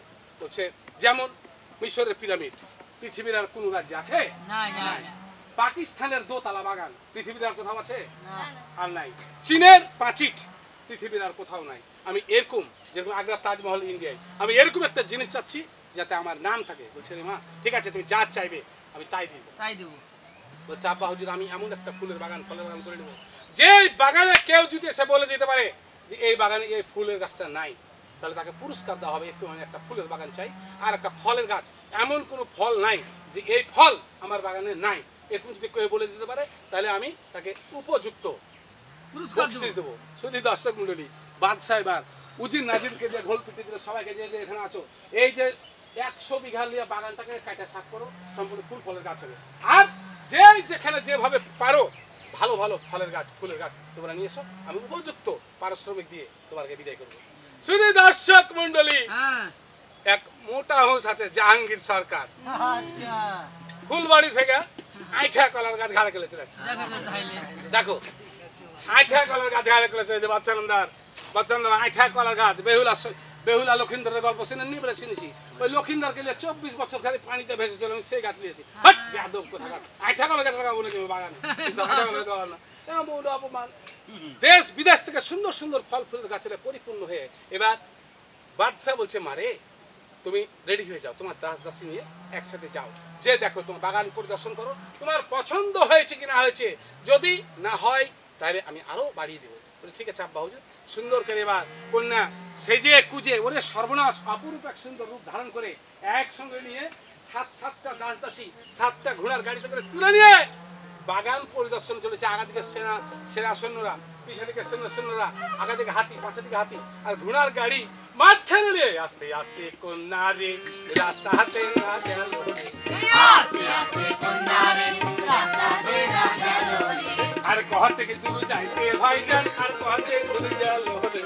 আস্তে আস্তে কন্যা রে বেড়ানো লাগিল রে। আরে ও প্রাণের ভাইয়া রে বলি যে সবারে রে আস্তে আস্তে গেল ফল বাগানে চইলা রে। আস্তে আস্তে ফল বাগানের মধ্যে কন্যা দূর থেকে চিন্তা করছে এত সুন্দর মনোরম ফুল ফলে বেরোচ্ছে জিগজাগ করছে আর কোন ফলটা দেখবে দুধ মেয়ার কন্যা দাস থেকে বলছে দাসী জলদি আয় এই গাছ তলায় এই গাছের তলায় যা বলছে আর গাছে বলছে যে দুধ মেহার তুমি এখানে এসো ওখানে যাই ওখান থেকে ওখানে ওরা সব আঙ্গুর কিশমিশ বেদানা পেস্তা কত রকমের ফল আর ফুলের গাছ কন্যা কিন্তু বলছে আরে এই দাস দাসী তোর এখানে আয় যেরকম এভাবে আমরা গোল হয়ে বসে আছি এইভাবে গোল হয়ে বসে দুধ মেহার কন্যা বলছে আরে দাসী ওরে দাসী এদিকে আয় আমার কাছে আয় দাসীরা এসে বলছে যে বলো শাহজাদি বলছে বলো দাসী ওই ফুলটা কি ফুল রে বলছে ওটা ওটা আরে সর্বনাশ কি বলবো ওটা জবা ফুল জবা ফুল আচ্ছা বলতো এই জবা ফুলটা সুন্দর না আমার মুখটা সুন্দর বলছে হাই সর্বনাশ দাসী বলছে আরে যদি জবা ফুল সুন্দর করিস তাহলে তো চাকরি এখান থেকে দিশে না কর না তোমার যা রূপ ওরে সর্বনাশ এত সুন্দর রূপ আরেক দাসী বলছে যে ইয়া এই শাহজাদি এই যে দেখুন কত সুন্দর গোলাপ ফুল তাই তো কত সুন্দর ফুল হ্যাঁ তুই যে গোলাপ ফুলটা নিয়ে আসলি তো গোলাপ ফুলের চেহারা সুন্দর না আমার চেহারা সুন্দর তো বলছে দেখতো গোলাপ ফুল তো তোমার পায়ের আঙ্গুলের থাকাও খারাপ চেহারা তোমার যা চেহারা এত সুন্দর চেহারা কাউরি হতে পারে না কন্যা কিন্তু এমন অবস্থা তখন ঠ্যাং ফেলে ছিঁড়ে দিল ঠ্যাং দেখো তো আমার ঠ্যাংটা কত সুন্দর লাগে তো কিছু যে সব কইছে যে পা ফাটা ঠ্যাং মনে মনে কইছে কিন্তু এমনি তো কইতে পারে না তো কইছে খুব সুন্দর তোমার ঠ্যাং চাইটা খেলে পরে পেট ভরে যাবে এমন প্রশংসা করছে কন্যা কিন্তু আটই আটখানা বলছে হ্যাঁ আমি পৃথিবীর মধ্যে সর্বসুন্দরী এবং আমার উপদ্যা সুন্দরী আর পৃথিবীতে দ্বিতীয় কেউ নাই আমি সর্ব সুন্দরী বলার সঙ্গে সঙ্গে শুধু দর্শক শ্রোতা মণ্ডলী ওই সেই পাখি ওখানে কিন্তু বসে আছে এটা কে এই পাখিটাকে যে ফুল দুটাকে দুই জায়গাতে দিয়েছে ওই পাখি কিন্তু সেই লোকই পাখি কিন্তু বলছে রে কন্যা তোর কি চেহারা রে তুই চেহারা গুমান করছিস বসে থেকে তুই জানিস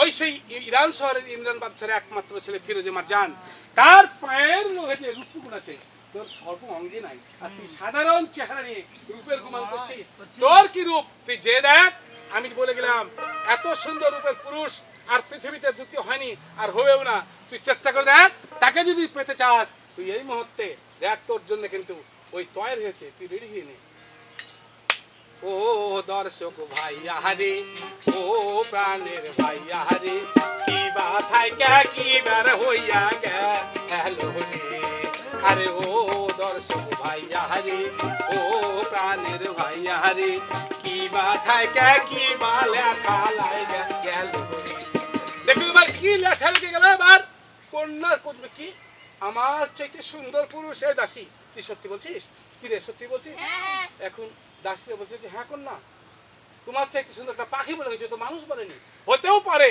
যে ওর পায়ে যা আছে তোমার মুখে নাই বুঝছো না আমি আমি সে ফিরোজে মারজানকে চাই আমি ফিরোজে মারজানকে চাই এই করতে করতে করতে করতে কন্যা কিন্তু আস্তে আস্তে বেটি ছেলাতে জানেন 18 কল্লার মধ্যে 1 কল্লা এমন হয়ে অজ্ঞান হয়ে পড়ে গেল এক দাসী দৌড়াতে দৌড়াতে বলছে বাচ্চা রামদার আপনার একমাত্র কন্যা আপনার বংশের অধিকারী আজ অজ্ঞান হয়ে পড়ে আছে বলে কেন কেন কি হয়েছে আমার মেয়ে এই উজির দৌড়ে যান উজির দৌড়াতে দৌড়াতে মেয়েকে অজ্ঞান অবস্থায় যে মেডিকেল নিয়ে গেলো মেডিকেল থেকে এসে বলছে মা বলো তুমি কি আছে তুমি যা হোক খুলে বলো আমি সব বিচার করবো বলছে যে দাসীরা বলছে যে কিছু হয়নি একটা পাখি বলছে আপনার মেয়েকে যে ইরান শহরের ইমরান বাদশার একমাত্র ছেলে ফিরোজে মারজানের যা পায়ের রূপ আছে তোর সর্ব অঙ্গে নাই এই কথা বলার পরপরই আজ শাহজাদি আমাকে অজ্ঞান অবস্থায় অটল হয়ে পড়েছে বাদশা রামদার বলছে হাই সর্বনাশ আমি কি করবো উজা কবিরাজ যা আছে সবকে ডেকে হাজির করার পরে রাজ জ্যোতিষী কিন্তু 12-14টা রাজ জ্যোতিষী থাকে এরা গণনা পড়া করে বলছে যে বাদশা রামদার এটা কিন্তু বিধাতার লেখা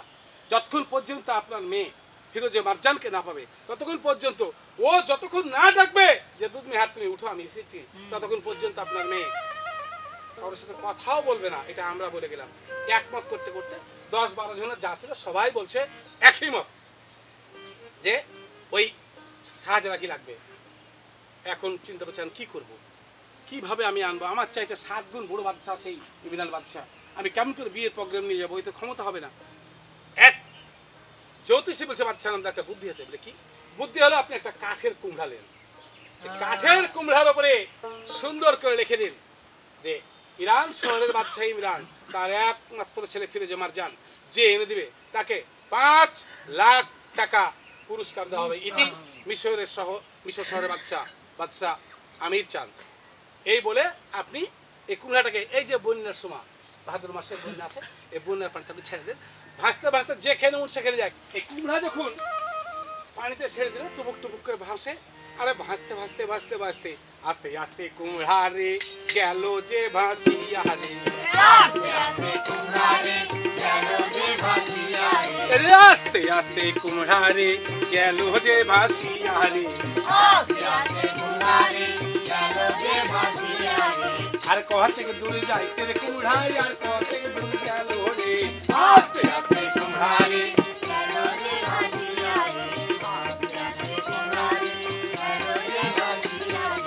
ও দর্শক ভাইয়া রে বলি যে সবার রে, আস্তে আস্তে কুমড়া ভাসতে ভাসতে গেল রে। হাই গো আল্লাহ দারুণ বিধি একটি হইয়া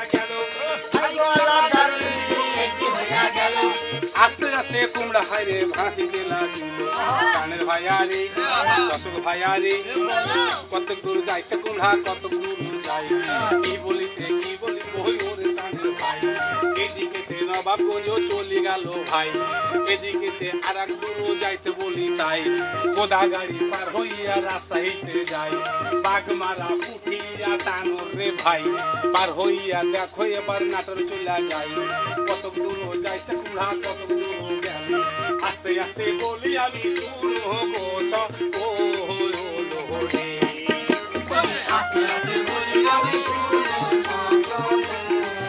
শুধু দর্শক মন্ডলী, গল্পের কথা গল্পই থাক।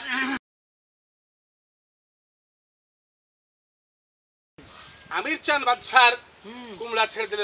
এবার আসল গল্পে আসি। আমির চাঁদ বাদশার গল্প আমির চাঁদ বাদশার বাড়িতে থেকে যাক। আর ইরান শহরের ইমরান বাদশার বাড়ি ইমরান বাদশার দেশে থেকে যাক। গল্প এবার নতুন পর্ব। এই কুমড়া ভাসতে ভাসতে চলে যাচ্ছে। এবার সেই কুমড়া ভাসতে ভাসতে এক ঘাটে লেগেছে। শুধু দর্শক মন্ডলী, এক গ্রামে কিন্তু এক মাতাল, গল্পের মধ্যে আমি বলছি, আপনাদের সাথে যদি কাউরি মিলে যায় তবে দয়া করে রাগ করবেন না, দুঃখ দিবেন না, আমি আপনাকে বিনোদন দেওয়ার জন্য বলছি। ওই গ্রামে এক মাতাল বাস করে, সবসময় তাড়ি খায়, আর বাড়িতে কোনো কাম করে না, কাজ করে না। স্ত্রী আছে, চাতালে ধান চাল ঝাড়ে না, ওই ধান চাল ঝাড়ে সংসার চালায়। আর এই মরদ কিন্তু 2 বোতল মাল খেয়েছে, খেয়ে তখন গান ধরতে রাস্তা দিয়ে চলে আসছে। হায় রে মনোয়া মাঝি, মদের নৌকা পাহাড় ডাঙা যায় রে, মনোয়া মাঝি ওই মদের নৌকা পাহাড় ডাঙা যায় রে, মনোয়া মাঝি ও মদের নৌকা আমি একলা ঘরে শুয়ে থাকি। বাবা মাতালে দেবে কাজ, একলা ঘরে শুয়ে থাকি, সেখানে পুষ্কুনি দেখি, আবার বাজার দেখি তাল গাছের মাথায় রে, মনোয়া মাঝি ওরে মদের নৌকা রে, মনোয়া মাঝি ওরে মদের নৌকা। বাবা আব্দুল আলী, ওই যে কুমড়াটা ভাসছে, বাবা তুমি কোথায় যাচ্ছে বাবা? আমার প্রচুর দরকার তোমাকে, দেখ কুমড়াটা তুলে হাতে। আরে তোমাকে আমি বাজারে বেচবো, 20 টাকা দেবো, বড়ি দেওয়ার জন্য সদর ঘাটে বেচে দেবো, আমার 2 বোতল মাল হবে বাবা, চলো। এভাবে চলে যাচ্ছে। শুধু দর্শক শ্রোতা, কুমড়া যে বাদশার গ্রাহক বা চিঠি এটা তো জানে না, দিয়ে চলে যাচ্ছে।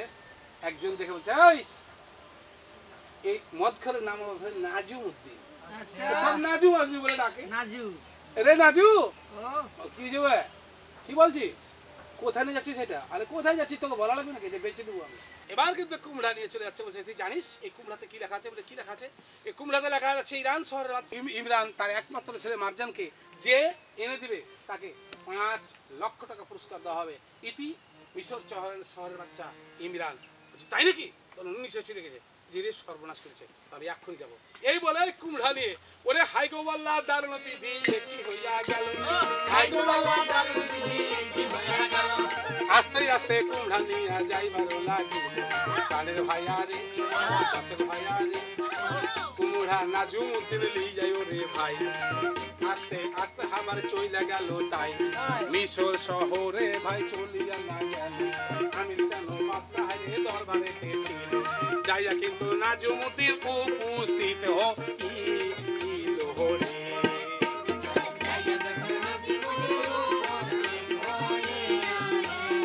উপস্থিত হয়ে বাচ্চাকে সালাম জানাচ্ছে, বলছে কি ব্যাপার? বলে আমার নাম নাজুমুদ্দিন। হ্যাঁ কি আছে নাজুমুদ্দিন বলো? বলছে এই কুমড়া আপনি পাঠিয়েছেন? বলে জি আমি পাঠিয়েছি। বলেছি যে বাদশাহামদার আমি যাব সেই ইরান শহরে এবং ইমরান বাদশার একমাত্র ছেলে আমি মার্জান কিনে দেবো, কিন্তু বাদশাহামদার আমাকে 2 লক্ষ টাকা দেন, আমার কাছে টাকা পয়সা নাই। এই খাজিন্তি মহারাজ এই নাজুমুদ্দিনকে 2 লক্ষ টাকা দিয়ে দাও এবং তার ছবি তুলে দাও এবং তার নাম ঠিকানা সম্পূর্ণ লিখে তাকে ছেড়ে দাও। বলার সাথে সাথে খাদ্য ঢের বইতে থোড়া আর খাজিন্তি নিয়ে চলে এলো টাকার বান্ডিলের জোড়া। 2 লক্ষ টাকা নাজুমুদ্দিনকে দিয়ে বলছে এই নাও, তুমি যেভাবে হোক আমার একটা মেয়ের জন্য আমি সেই ছেলেকে চাই। শুধু দর্শক শ্রোতা মন্ডলী, নাজুমুদ্দিন কিন্তু টাকা নিয়ে কিসের 2 লক্ষ টাকা, যদি 2 লক্ষ টাকা একটা গরিব পায় কি অবস্থা হয় আপনারা জানেন। 2 লক্ষ টাকা নিয়ে আকার বাকার করে স্ত্রীর কাছে যে বলছে এই শুনো কথা হচ্ছে কি, শুধু দর্শক শ্রোতা কথাটা না বললে নয়, স্ত্রী কিন্তু দেখে শুনে এই নিশাড়ির দিকে তাকে তাকে তাকে তাকে ওই মিলেরই একটা চাতালের একটা ছেলের সাথে কিন্তু লটার পটার 6 লয় করে, বুঝছেন? বুঝছেন তো ওই লটার পটার বলে যে তোমার স্বামী থাকতে আমি তোমাকে বিয়ে করতে পারি না, পারি ও তোমার পারি না, তো তোমার স্বামী আছে যেহেতু আমি তোমাকে বিয়ে করতে পারি না, যেভাবে তোমার স্বামীকে একটু বিদায় করে দাও, সারা জীবনের মতন বিদায় করে দাও, সারা জীবন তুমি হবে আমার, আমি হব তোমার। বলছে ঠিক আছে।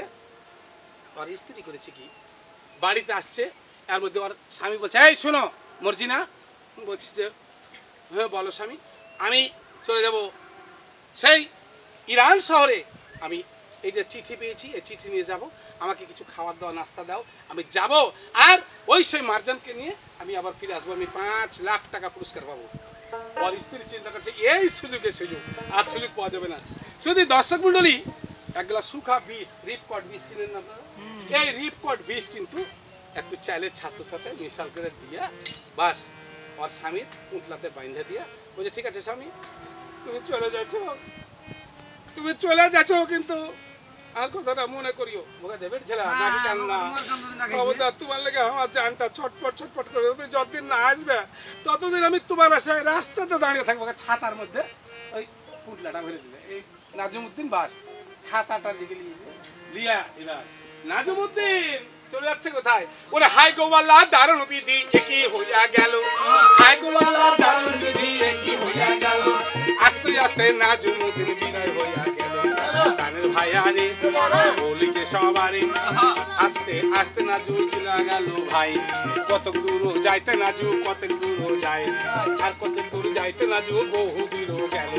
গল্পের কথা দাদা বলিতে হোক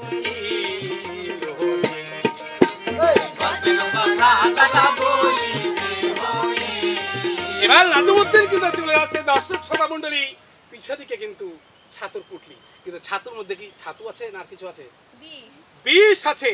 নাজুমুদ্দিন চিন্তা করছে না এত খিদা আমার ভালো লাগে না। ঠিক বিকাল আসরের সময় হয়ে গেছে যে পাঞ্জুর একটা নদী আমাদের আপনারা তো চিনেন বোধ হয়, ইন্ডিয়া পার হয়ে মানে বাংলাদেশ পার হয়ে ইন্ডিয়ায় পদ্মা নদী, এই পদ্মা নদীর পার হয়ে কিন্তু একটা মরা নদী আছে।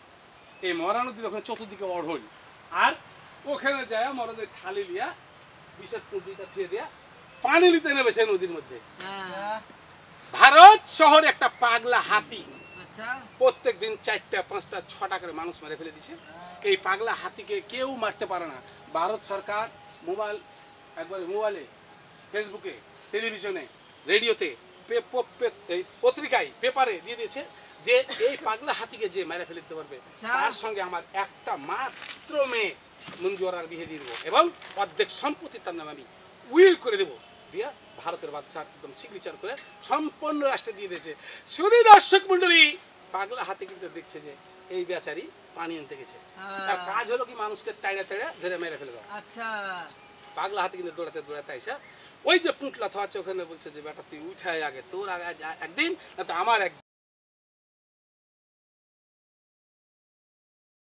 এবার কিন্তু ওই সেই নাজুমউদ্দিন থালি নিয়ে পানি আনতে চলে গেছে নদীর নিচে, আর হাতে কিন্তু এসে দেখছি যে ওরে সর্বনাশ, তুই আগে উঠাই, তোকে না মারা পর্যন্ত কিছু খাবো না। কিন্তু শুধু দর্শক শ্রোতা মণ্ডলী, ছাতুর একটা সেন্ট আছে না, এত সুন্দর সেন্ট, তো হাতে চিন্তা করছে যে ওকে তো মারবো, কিন্তু এর মধ্যে কি এমন জিনিস আছে যে ব্যাপারটা কি, তখন করেছে কি ওই পুঁটলার শুধু হাতের বেড় দিয়ে যা ছিল 4-5 কেজি ছাতু তুলে মুখে দিয়ে চাপ দিয়ে ছাতু খাইলে হাতে কিন্তু আর চোখে একটু বার দেখতে পাই না, খাড়াই আছে ঠিকই কিন্তু খুব সুর ঝুঁক আছে উঠাই।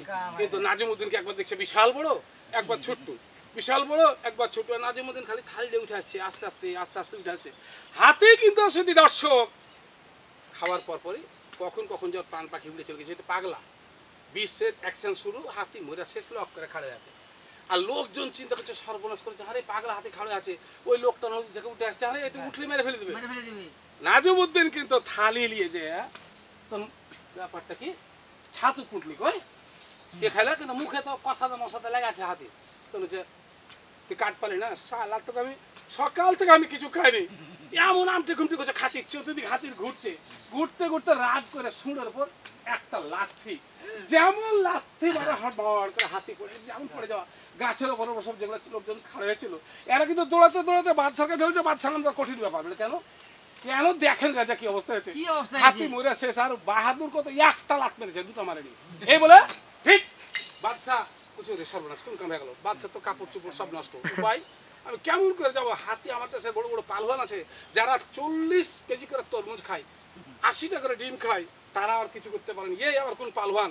আর শুধু দর্শক মন্ডলী, নাজু কিন্তু মদ খাতো, মুসটা আছে কিছু থাকছে না, তাই এমন মুস কাড়া কাড়া, আর বাটা তুমি লোক চিনো না, তুমি ছাতু খেয়েছো আমার, লোকজন দূর থেকে তো বলছে আরে এত বড় বাহাদুর, তো বলছে ভাই আসবো, বেটা দৌড় ধরে বলছে ভাই শুনে না একটু, ভাই ভারতবর্ষের একমাত্র শাহজাদি চেহারা যদি দেখেন তো এমনি আপনার লুঙ্গি খুলে যাবে, এত সুন্দর মেয়ে, জীবনের বাপ পর্যন্ত আর মুখ দেখেনি, এত সুন্দর রূপসী মেয়ে, আপনার ভাগ্য আছে ভাই। বাদশাহ ঘোষণা করেছে এই হাতিকে যে মেরে ফেলবে তার সঙ্গে আমার একমাত্র মেয়ে মঞ্জুরার বিয়ে দেবো এবং অর্ধেক সম্পত্তি তার নামে উইল করে দেবো। ভাই আপনি বাদশাহ যাও, তাই নাকি? হ্যাঁ আচ্ছা ঠিক আছে তুমি যাও। দৌড়াতে দৌড়াতে গেছে বাদশাহ, কিন্তু কাকে যে পাঠাবে উজির বলছে, উজির সাহেব জানে তো আমার জামাইটাকে দিয়েছেন, বলছে আপনার মাথা খারাপ, এত বড় বড় পালওয়ান আপনার কিছু করতে পারেনি, আর ওই কালো পালওয়ান আপনার চাকরি ছেড়ে দেবো, কিন্তু আপনার কাছে যাবো না আমরা। একে একে উজি নাজির বীরবল চকিদার দফাদার যা ছিল সবাই কিন্তু চলে যাচ্ছে, শুধু দর্শক শ্রোতা মণ্ডলী এক দাসী দায় বলছে বেটা রে, এ বেটা ভারত বাদশাহ হলো নিজামউদ্দিন বাদশাহ, এ বেটা নিজাম বলছে কি হচ্ছে মাসি, বেটা রে আমি যাবো বেটা, তোর জামাইকে যেমন করে নিয়ে আসবো। বলছে মাসি তুমি যাও, তুমি যদি আমার জামাইকে নিয়ে এসে দাও আমি তোমাকে 30টা শাড়ি দেবো, সেই ব্লাউজ পিচালা শাড়ি। বলছে যে বেটা রে আর 30টা দিস না বেটা, একটা দোকান দিয়ে দেবো আমি। আচ্ছা যাও, তোমাকে দোকান দিয়ে দেবো যাও। আর এই বুড়ি কাছে মরে যেতে হয়তো মরে যাবো, কিন্তু 30-60টা যদি শাড়ি পাই আমার দরকার আছে এই কুরবানি দিতে, নাহলে ডালিতে করে করে গায়ে গায়ে বেঁচে বেড়াবো। দৌড়াতে দৌড়াতে যা বলছি রে বেটা, এ বাপ একটা কথা বলবো বাপ, একটু থাম বাপ, আর খালি বসে এক লাথি যাও বলে, আর বুড়ি একবার কাপড় তুমি সব ভিজ যা সব ছাড়া, বাপ আমার 40টা শাড়ি পাবো বাপ। তুমি খেয়েছে দেখেছো? বলছে বেটা রে যদি খালি তুই খালি হার সাথে যাস বেটা, তো রাজার বেটির সাথে তোর আজকে বিয়া, আর অর্ধেক রাজ্য তোর নামে লিখে দিবে, পাকিস্তানের সাথে যুদ্ধ করতে হবে, চিন্তা করিস না বেটা। এই বলে তো নাজিব যাও আমি যেতে পারি, কিন্তু টমটম ছাড়া আমি যাবো না। আরে যার গায়ের গন্ধতে মাছি উড়ে না ওর বলে টমটম ছাড়া যাবে না। বাদশাহ বলছে যে উজির সাহেব যান, নাম যাবো না। বাদশাহ বলছে ঠিক আছে আমি যাবো, যদি চলে আসা সিংহাসন ভেঙে ফেলে যায় তাহলে তো বিপদে পড়ে যাবো। এবার বাদশাহ করলো কি, আয়সা একবারে টমটম দিয়া টমটম ছেড়ে দেয়, যা চলে যা যা। ঘোড়া দৌড়াতে দৌড়াতে দৌড়াতে নাজিমউদ্দিনের উপর দিয়ে গেছে। নাজিমউদ্দিনে কিন্তু মোষ চড়িয়া কিন্তু অভ্যাস আছে, মোষের পিঠে পিঠে চড়ে অভ্যাস আছে। এবার ঘোড়ার পিঠে গাড়িতে উঠা খুব খ্যাঁচ মারলো আর দৌড়ায়, এমন অবস্থা খুব কদমে দৌড়াচ্ছে, টাক টাক টাক টাক দৌড়াচ্ছে, পাছে পাছে বাদশা কিন্তু দৌড়াইছে হয়েছে, আগে আগে যাচ্ছি না যাই বাদশা ঢুকেছে। ওরে সর্বনাশ বলার সাথে সবাই চতুর্দিক থেকে গোল করে গেলে এই কি সর্বনাশ, আমাকে দেশের একটা বিরাট বিপদ থেকে বাঁচিয়েছে, যেহেতু হাতি মেরে ফেলে দিয়েছে। তার মঞ্জু আরাকে বলছে যে, সব দাসীরা বলছে যে, রে মঞ্জু, ওরে সর্বনাশ মুষ দেখেছিস? আরে মুষ তো লয় রে, মনে হচ্ছে ওরে সর্বনাশ ধানের গোছ একবারে। চল বলছে যে, তোরা খালি লজ্জা দিস কেন? আমার স্বামী এতদিন আমার বয়স হয়েছে, আমার স্বামী পাবো। এবার বাদশা লোকের সাথে সাথে যা বলছে যে, বাবা আমি একটা কথা বলতে চাই। হ্যাঁ বলুন, আপনি কি কথা বলবেন আব্বা? জানি বলছে, ওরে সর্বনাশ, আব্বা তো বলেছে তাহলে নরম হয়েছে। বলছে, বাবারে আমি অ্যালাউন্স করেছিলাম আমার অর্ধেক সম্পত্তি দান করে দেবো এবং আমার একমাত্র মেয়ের বিয়ে দেবো, যে হাতি মেরে ফেলতে পারবে। তুমি হাতি মেরেছো বাবা, তুমি অবাক করো না বাবা। আমি তোমার সঙ্গে, তোমার কোথায় বাড়ি বাবা? বলছে, আমি মিশর শহরে আমির চাঁদ বাদশার ছেলে। আমি দেখো জাল জোচ্চর কত রকমের থাকে। বলছে, মিশর দেশের আমির চাঁদ বাদশার ছেলে আমি, আমার নাম নাজমুদ্দিন বাদশাহ। বলছে যে, বাবা তাহলে তুমি রাজি হয়ে যাও, আমি যেমন করে হোক মিশরের বাদশাকে রাজি করাবো।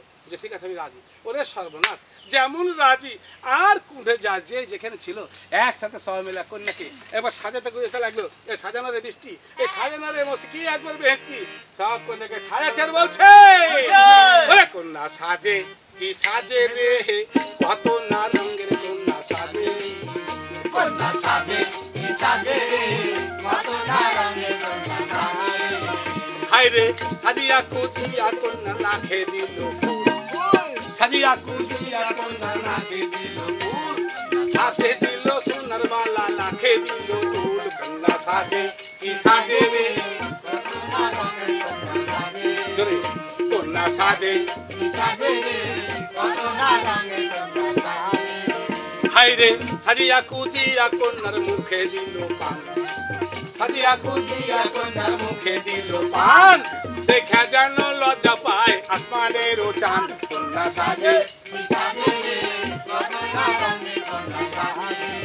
ও কন্যা সাজে, কি সাজে রে, কত না রঙের কন্যা সাজে। হায় রে সাজিয়া কুচিয়া কন্যা গেল বাসর ঘরে, সাজিয়া কুচিয়া কন্যা গেল বাসর ঘরে, কোথায় আছে কাজী মুলবি ডাইকাই আনো তারে। কন্যা সাজে কি সাজে রে, কত না রঙের কন্যা সাজে। কন্যা সাজে কি সাজে রে, কত না রঙের কন্যা সাজে। তুমি দর্শক মন্ডলী কন্যাকে সাজিয়ে গুজিয়ে সুন্দর করে বসে এবার বিয়ে শুরু হচ্ছে। এবার কিন্তু মঞ্জুয়ারা করেছে কি, ওরে সর্বনাশ, এত সুন্দর করে সাজিয়েছে, সাজিয়ে খুঁজে বসে আছে আর কাজী এসে এবার বিয়ে পড়াচ্ছে আর বলছে, কি বলছে? হ্যাঁ ওরে মঞ্জুয়ারাম, এই মঞ্জুয়ারা তুমি রাজি আছো? বলছে, হ্যাঁ আমি রাজি আছি, আমার আব্বা যেখানে রাজি সেখানে আমি রাজি। এবার নাজমুদ্দিনকে বলছে যে, আপনি কি, নাজমুদ্দিনকে ভয় করছে কাজী, আরে যদি মুখে বলে, বলছে যে আপনি আপনি কি রাজি বাবা? বলছে, জি কাজী সাহেব আমি রাজি। এবার বলছে, রাস্তাতে রাস্তাতে আসতে লেগে আমি ওই রাস্তাতে রাস্তাতে আসতে লেগে দেখে আমি কচু গাছে সর্ষে আর ফুল। মঞ্জুয়ারা বলো, আমি নাজমুদ্দিনের সাথে তোমার বিয়ে দিয়ে দিলাম, বলে কবুল। শুনেছো? হ্যাঁ। এবার হলো যে নাজমুদ্দিনকে বলছে, এক কলমে লিখা পড়া রে, দুই কলমে কালি, এক কলমে লিখা পড়া রে, দুই কলমে কালি। নাজু তুমি স্বীকার করো রে, ওই না মঞ্জু তোমার স্ত্রী কি।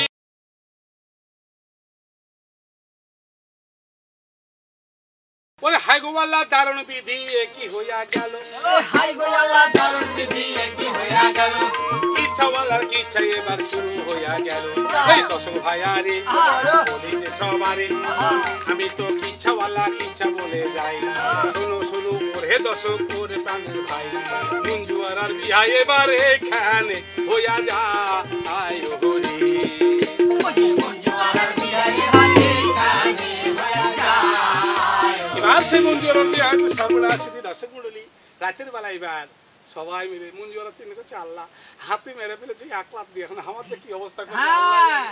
এবার মঞ্জুয়ারা খুব চিন্তাতে আছে আর নাজমুদ্দিন কিন্তু আগে ভাগে চিন্তা করে যাই যা হবে তা হবে। সকালকাল হাতি তো আমি মানিনি, যদি ডাক্তার পরীক্ষা করে ধরা পড়ে যে বিষ খেয়ে মেরেছে তার অবস্থা খারাপ হয়ে যাবে। দেখে রাতটা তো পার করি এবার কন্যা কিন্তু সুন্দরভাবে সাজিয়েছে খুঁজেছে যে গেছে বাসর ঘরে যে চিন্তা করছে, আরে সর্বনাশ স্বামীকে কি বলতে কি বলবো বলার আমি ঘাটা পাই না। কন্যা যা দরজাটা ঠোকা দিছে, ঠোকা দিয়ে বলছে স্বামী গো বাপ দরজাটা খোলা লাগবে না, না খোলো। দরজা খুলে দেখছে তো ওরে সর্বনাশ, মঞ্জুরাকে, যেই মঞ্জুরাকে বিয়ে করার সময় দেখেছে ওই মঞ্জুরা তো লয়, মনে হচ্ছে যে এরকম মোটা একটা পাহাড় একবার আঘাত দিয়ে দরজাতে ঢুকে না। এই থামো, হ্যাঁ যখন বলে মঞ্জুরা থামে যে সর্বনাশ কি ওরম হয়ে গেছে কেন, বলছে তোমার এই অবস্থা কেন, কি ব্যাপার আমি কিছু বুঝি না। বলে কেন স্বামী কি হয়েছে, আমি এত সুন্দরী মেয়ে আমাকে পছন্দ হচ্ছে না। না বলে কেন পছন্দ হচ্ছে না, বলে আমি কি দেখেছি তুমি কি পরে এসছো কি এগুলা, তবে বলছে কেন এ শাড়ি পছন্দ হচ্ছে না, বলছে না আমার পছন্দ হচ্ছে না। নাজিমুদ্দিন বলছে কি বলছে? পেতনির মতো রূপ যে তোমার, মাথায় পাকা চুল, তো মাথায় মানে পাউডার মেখেছে এমন করে না, বলে সাদা হয়ে গেছে বুঝেছো, আর টিনের আলকাতরা যেরকম ঠুঁটে দিয়েছে এমন এখান থেকে ঠুঁটে লটকে গেছে, তাহলে কি অবস্থা হবে। তাই বলছে পেতনির মতো রূপ যে তোমার, মাথায় পাকা চুল, দাঁত গুলো তোর মোদের বিড়ি, দাঁতে লাগাও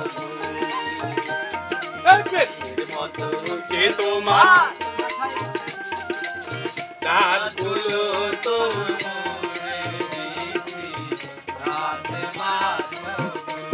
এই জন্মেও দেখিনি তোমায় সাবান মাখতে গায়ে, তোমার গায়ের গন্ধে মশা চাপাই নবাবগঞ্জ পালায়, তবু আমি ছিলাম রাজি করতে বিয়ার কবুল। আরে তুমি আমার প্রাণের প্রিয়,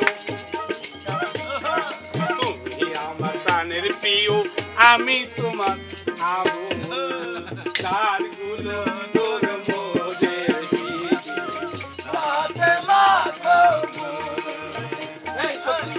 সত্যি আমাকে একটু লাগছে ভূতের ভূতের কাছে, ঠিক আছে এই বলে একটা করে কাপড় খুঁজে পেয়েছে, এমন করে কাপড় যেটা চীনের কাপড় কিনেছিল ওইটা খুলে মুখ দিয়ে লিপস্টিক মুছে পাউডার মুছে ফেলে দিচ্ছে, দিয়ে তখন এদিক দিয়ে আরেকটা খুলছে, এটা ইন্ডিয়ার কাপড় খুলছে, খুলে ফেলে দিলে।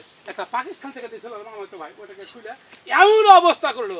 ওরে দর্শক ভাই ও রে ইচ্ছা শোনো রে, একটা একটা করে কাপড় খুইলা দিল ভাই, গল্পের কথা দাদা বলিয়া জানাই, কাপড় খুলতে খুলতে কাপড় একটা হইল না, এ বলি বলুন দর্শক ইচ্ছার বর্ণনা, ও গো স্বামী তুমি আমায় মানা কেন করো না, মানা না করলে স্বামী পেটি করতে খাবো না, পেটি করে আচ্ছা মানে করতে হবে না, আমি তোকে চিনতে পেরেছি সর্বনাশ, এই তো তুমি এই তো সেই কন্যা, এসো ভিতরে এসো, কন্যা কিন্তু ভিতরে যে ছাপের খাটে বসে বলছে স্বামী আমাকে পছন্দ হয় না তোমার, এত সুন্দর দেখো নাজুমুদ্দিন কো যা রে আমি তো ঘুঁটা কোড়া নি স্বামী রে, তোকে পছন্দ হবে না কেন, মনে মনে বলছে এটা। এবার ওই মেয়ে বলছে কি বলছে? আজ আসলে আজ আমার এত ইচ্ছা ছিল, এত মনের বাসনা ছিল, আজ তোমার মতন একটা বীর পুরুষ মহাপুরুষ একটা সুন্দর যোদ্ধা পেয়েছি, তাই আজ তোমার আমি মনের আশা বাসা সব মিটিয়ে দেব। তাই বলছে তুমিও নতুন আমি নতুন, নতুন ভালোবাসা, তুমি নতুন আমি নতুন, নতুন ভালোবাসা, আজকে রাতে মিটাইব গো স্বামী তোমার মনের আশা গো, তুমি আমার প্রাণের স্বামী গো, স্বামী আজ তোমার মনের আশা আমি সম্পূর্ণ মিটিয়ে দেবো। হারি আল্লাহ এমন অবস্থা, শুধু দর্শক টাইম কম গল্প অনেক বড়, আমি শর্টে চলে যাচ্ছি।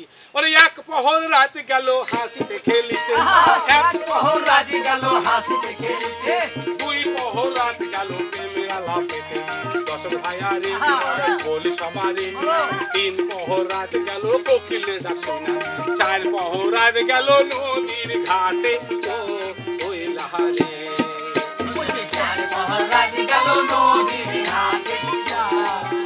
সকালবেলায় দর্শক মন্ডলী আর মঞ্জুর এত সুন্দর করে পরাটা ভেজেছে, পরাটা খেতে দিয়েছে, নাজুমুদ্দিন জীবনে যে জিনিস খাই দেয় এমন অবস্থা, খাওয়ার 1 ঘন্টা পরেই আর পায়খানা বাড়াবো, পায়খানা করতে যায় দেখছে তো ওই রাজাবাদ সরকার পায়খানা তো সুইচ টিপে দেবেন পায়খানা হয়ে গেল, যা পায়খানা, আবার সুইচ টিপে দেবেন এটা গোসলখানা হয়ে গেল। এই যখন গেছে নাজুমুদ্দিন যা তো চিনো না কিসের সুইচ আর কিছু চিনো না, যাই ঢুকে দেখছে তো গোসল যেটা করে ওটা সেটে আছে, এত পাছড়া পাছড়ি তো না ঘটে না, পায়খানা করবো কোথায়, আর মনে কাপড় খারাপ হয়েছে সহ্য হয় না, বেশি পেরেছে লি আবার না হবে না, তখন সুইচ টিপ তো জানো না, লক করে বসাবো ওখানে যা হয় হোক দিয়ে পায়খানা, আর পাতলা পায়খানা তো গোটা একবারে দিয়ে পানি খরচ করেছে, খালি গু দড়িয়ে বেড়েছে এদিক থেকে ওদিক বার হয় না, ও লড়ে না চড়ে না। আর বাদশারও কিন্তু পায়খানা লেগেছে, বাদশাহ কিন্তু চলে আসতে পায়খানা খেতে লেগে। তো বাদশাহ বলছে আমার জামাই দিকে আছে, তো দেখি জামাই বের ভিতর থেকে করেছে, আমার শ্বশুর দেখে নিবে আমার বুক দিয়েছে, শ্বশুর জামাই জামাই খেয়ে দেয় ভিতর থেকে, শ্বশুর খেয়ে দেয় বাহির থেকে। শ্বশুর চিন্তা করছে না আমার জামাই বীর পালওয়ান, 10 কেজি খায় 15 কেজি করে হাগে, তুই বাবা গোটার দিন ধরে হাগে দিয়া অন্য পায়খানা চলে গেল। বাচ্চা হাগার পাগার করে দরজাটা লাগিয়ে দিয়ে বাস পালে চলেছে যে মারা গেছে, কে হেগেছে আমার দাম হবে না। দর্শক মন্ডলী, এই ভারতবর্ষে যখন খবর হয়েছে একটা পাগলা হাতি ছিল মেরে ফেলে দিয়েছে, এই খবর কিন্তু সারা পৃথিবীতে পৌঁছে গেছে। চীন শহরে একটা বাঘ প্রত্যেক দিন 7টা 8টা 10টা করে মানুষ মেরে ফেলে দিচ্ছে। এই চীন শহরের বাচ্চার কাছে ভাই ভারতবর্ষের বাচ্চা আপনার জামাইকে একটা দিনের জন্য আমার দেশে পাঠিয়ে কোনো রকম করে খালি বাঘটা মেরে ফেলে দিয়ে চলে যাবে, আমার কোনো আপত্তি নেই, একটু দয়া করে পাঠান। ভারতবর্ষের বাচ্চা বলছে যে বাবা নাজিমুদ্দিন তোমাকে একদিনের সফরে যেতে হবে চীন, চীন থেকে 25টা জাহাজ এসেছে তোমাকে নিয়ে যাওয়ার জন্য। কেন আব্বা হুজুর? বলছি ওই দেশের একটা মা লাল ময়না বাঘ ঢুকেছে, এই লাল ময়না বাঘ প্রত্যেক দিন 7টা 8টা 10টা করে মানুষ খেয়ে ফেলে দিচ্ছে, কিন্তু তোমাকে যাওয়া লাগবে। বাঘও কিন্তু চিন্তা করছে যে কি নাজিমুদ্দিন কত বড় বীর পালওয়ান, তুই যতক্ষণ পর্যন্ত তোকে আমি না খাবো ততক্ষণ পর্যন্ত চীনের কোনো মানুষ তোদের খাবো না। চীনের বাচ্চা চিন্তা করছে দেখো নাজিমুদ্দিনের কথা শুনে বাঘ খাওয়া দাওয়া ছেড়ে দিবে। আর নাজিমুদ্দিন এবার জাহাজ রেডি আছে, আর এমন অবস্থা খালি ফেসবুকে টেসবুক আর মোবাইলে নাজিমুদ্দিন জাহাজ আর হেঁটেছে এয়ারপোর্ট দিয়ে হেঁটেছে শেয়ার করে যায়। নাজিমুদ্দিন বলছে স্বামী তুমি চলে যাচ্ছ, ঘুরে তাকে বলছে তুমি আমাকে ডাকো না, ডাকো তো সত্যি বাঘ মারতে পারবো না, আমি যাই যে বাঘ মনে হয় পারলে গেছে, আমার নাম ছিল নাই, ও দেশে নাই। মুঞ্জরা চিন্তা করছে বলা যাবে না হাতি মেরে ফেলে যাবে, বাঘ হচ্ছে মারতে পারে। তখন বাঘ করেছে কি লক করে রাজার যেটা সিংহাসনের চেয়ার, ওই চেয়ারের ভিতরে লক করে বসে আছে, দেখি কি কইছে না কইছে। এর মধ্যে জাহাজে উঠে যখন যায় একবার নাজিমুদ্দিন হেঁটে যে সব কত বাঁশি মাছা লেফারি আর সার্জেন আর পুলিশ খালি দারোগা বিডিআর আর্মি খালি আগা দিকে দৌড়ে পড়ে হটো হটো যায় জাহাজে উঠলো। চিন্তা করলে জাহাজ থেকে যদি নামতে পারি চীন শহরে, তাও যেদিকে দুই চোখ যাবে সেদিকে চলে যাবো আমি, আর চিনতেও আসবো না চীন শহরে যাবো না। বাঘ কিভাবে হাতি মারছে আমি তো জানি না। যায় তখন যেমন বাদশা বসে আছে, বাদশা যা মনে বসে আছে, বাদশা আগা দিকে যায় নাজিমুদ্দিন বলছে সালাম, চীনের বাদশা বলছে চ্যাং চুং তো বুঝে না। তখন দোভাষী আছে, তখন বলছে যে তুমি বাবা এরকম ব্যাপার এরকম ব্যাপার বাঘ আছে মারে ফেলতে হবে। বাঘ কিন্তু সব শুনছে চেয়ার তল থেকে, তো বাঘ বলছে ঠিক আছে আজকে এক কাজ করেন, আপনার ভালো ঘোড়া নাই? বলছে সর্বনাশ ঘোড়া মানে কি, আমার শ্বশুর যে ঘোড়া দিয়েছিল এই ঘোড়া পরের মতন উড়ে চলে যায়, বলছে ওই ঘোড়াটা আমার দরকার, মানে ওর কথা ওই ঘোড়াতে চলে যেদিকে দু চোখ যাবে চলে যাবো, দেশও থাকবো না। এই বলে নাজিমুদ্দিন কিন্তু রাত 10টার সময় বানাচ্ছে, আর কচুয়ানকে বলে দিয়েছে বাদশাহ খবরদার শোনো ঘোড়া নিয়ে তুমি রেডি হয়ে দরজাটা খাড়ে দেখবে। বাঘ চিন্তা করছে যে আজ আমি তোর আজ একদিক না আমার একদিক। কচুয়ানের মার কিনতে হয়েছে ডায়েরি নিয়ে গেছে নবাবগঞ্জ, নবাবগঞ্জ থেকে হলে রাজশাহী থেকে ঢাকা, মানে কচুয়ান চলে গেছে, দরজা সব বন্ধ। নাজিমুদ্দিন ঘরে ঢুকেছে, ঢুকে দেখছে তো দরজা লাগা, ব্যাপারটা কি তাহলে বাইরে বোধহয় আছে, বাইরে চলে গেছে। বাঘ কিন্তু খুব চিন্তা করছে দরজার মুখ, দরজা খুলে ধরবো আমি, খুব চিন্তা করছে সত্যি কি হাতি মেরে ফেলে দিয়েছে, যদি হাতি মেরে ফেলে দেয় তাহলে আমার অবস্থা খারাপ করে দেবে। বাঘ এগুলা কিন্তু চিন্তা করছে আমার অবস্থা খারাপ করে দেবে। আর নাজিমুদ্দিনের হাতে ছিল চাবুক, নাজিমুদ্দিন পিছিয়ে পিছিয়ে চিন্তা করছে যে জোরে হাঁটি, বাঘ যদি জেনে দেয় তাহলে তো আমি খেয়ে নেবে, এমন করে আস্তে আস্তে আমি যাবো, কারণ বাঘের ওপর উঠতে পারলে বাস আস্তে আস্তে যাইছে পা ফেলে। আর বাঘ কিন্তু এমনি 4 দিন থেকে না খেয়ে আছে। দর্শক শ্রোতা ওই চাবুক চিন্তা করছে কি ব্যাপার, বাঘের কোনো লাগাম টাগাম কিচ্ছু নাই, ঠিক আছে এই চাবুক দিয়ে দেখি, এই চাবুক দিয়ে বের দিয়ে যেমন বাঘের বোতলটা ওটা মাগে, বাঘে এমন লাভ শুরু করেছে যে জীবন তো গেল, এক লাফে 12 কোষ করে চলে যায়, দৌড়ে দৌড়িয়া দৌড়িয়া ঘুরে ঘুরে বাঘ। নাজিমুদ্দিন চিন্তা করছে যে ঘোড়ার উপর উঠেছি এই ঘোড়াকে জীবনে কোনো বাঘ ধরতে পারবে না, হবে না, এই বলেছে যা তুই চলে যা। আর যায় ঢুকবি তো ঢুক, চীনের যেটা স্টেডিয়াম ফুটবল খেলা ফিল্ড, ওই ফিল্ডের মধ্যে বাঘ দৌড়িয়ে ঢুকতে লেগে দরজার বাড়ি লেগে ছিটকে উঠলে যায়, দরজা লক হয়ে গেল।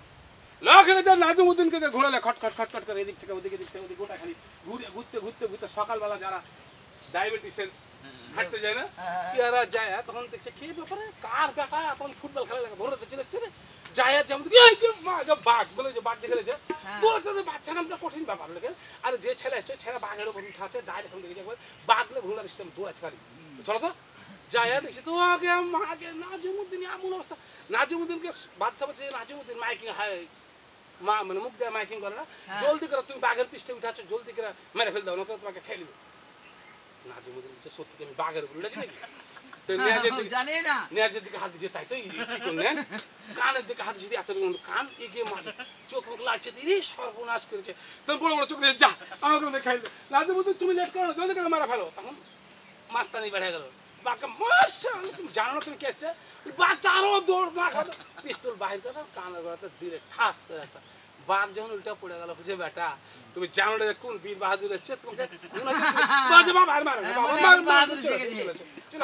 নাজিমুদ্দিন কিন্তু যখন চলেইছে চীনা বাচ্চা থেকে, চীনা বাচ্চা তো কাপড় চোপড় সব খারাপ করে দিয়েছে, দৌড়াতে দৌড়াতে দৌড়াতে এদিকে চীনা সুন্দর করে বলছে মা তুমি মেয়ে ছেলে তুমি যাও মা, তুমি না গেলে বোধহয় আমার সিংহাসন সব ভেঙে ফেলতে ওই ছেলের বাহাদুর দেখবো আমি বাঘের পৃষ্ঠে উঠে, তুই যা মা।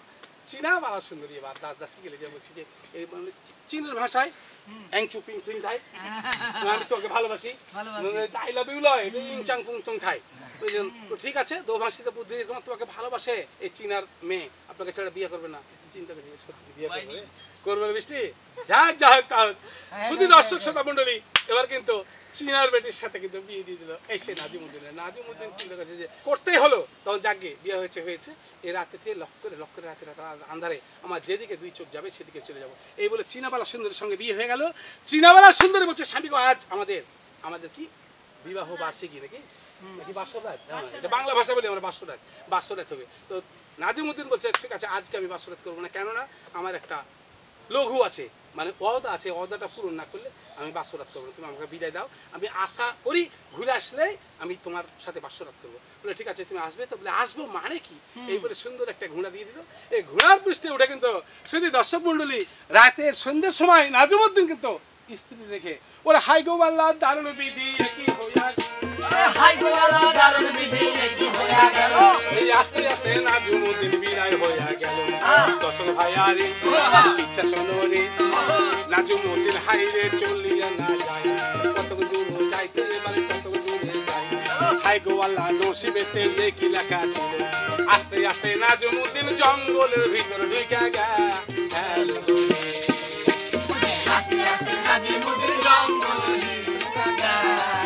জঙ্গলের মধ্যে চলে যাচ্ছে, শুধু দর্শক অজয় হয়ে যাচ্ছে।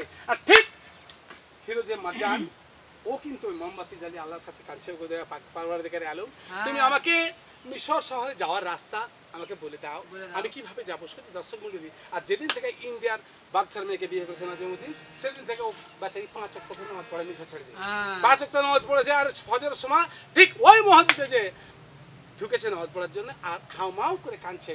কে তুমি, বলো কেন বা তুমি কাঁদছো, তুমি আমাকে বলো। মারজান বলছে যে আমি যাবো সেই মিশর শহরে আমির চান বাদশার মেয়ে। তোমার নাম কি? বলছে আমার নাম ইরান শহরের বাদশাহ ইমরান, তার একমাত্র ছেলে, আমার নাম ফিরোজে মারজান। বলছে ওরে মারজান আমি তোর জন্য ব্যাকুল হয়ে ঘুরে বেড়াচ্ছি, তুই আয় ভাই আমার সঙ্গে আয়, আমার বোন দুধমেহার তোর জন্য আজ খাওয়া দাওয়া বাদ দিয়ে পড়ে আছে, না খেয়ে পড়েছে, তুই আয় ভাই আমার কাছে আয়। শুধু দর্শক মন্ডলী, যার যেখানে মিল সেখানে সুন্দর করে এবার দুজনে মিলিয়ে মারজান কিন্তু সেই পেয়েছে ধরেন যে নাজিমুদ্দিনের ঘোড়াতে উঠে মারজান একসঙ্গে ওরে হাই গো আল্লাহ দারুণ বিধি কি হইয়া গেল, হাই গো আল্লাহ দারুণ বিধি কি হইয়া গেল, ওই আস্তে আস্তে এবার ভাই রওনা হইয়া গেল। আরে ভাইয়ারে আমি তো ইচ্ছা আল্লাহ ইচ্ছা বলে যাই, মারজানকে নিয়ে নাজু চইলা গেল ভাই, কত দূর যাইতে হাইরে কত দূর গেল। আস্তে আস্তে মারজান এবার মিশর শহর চলে গেল।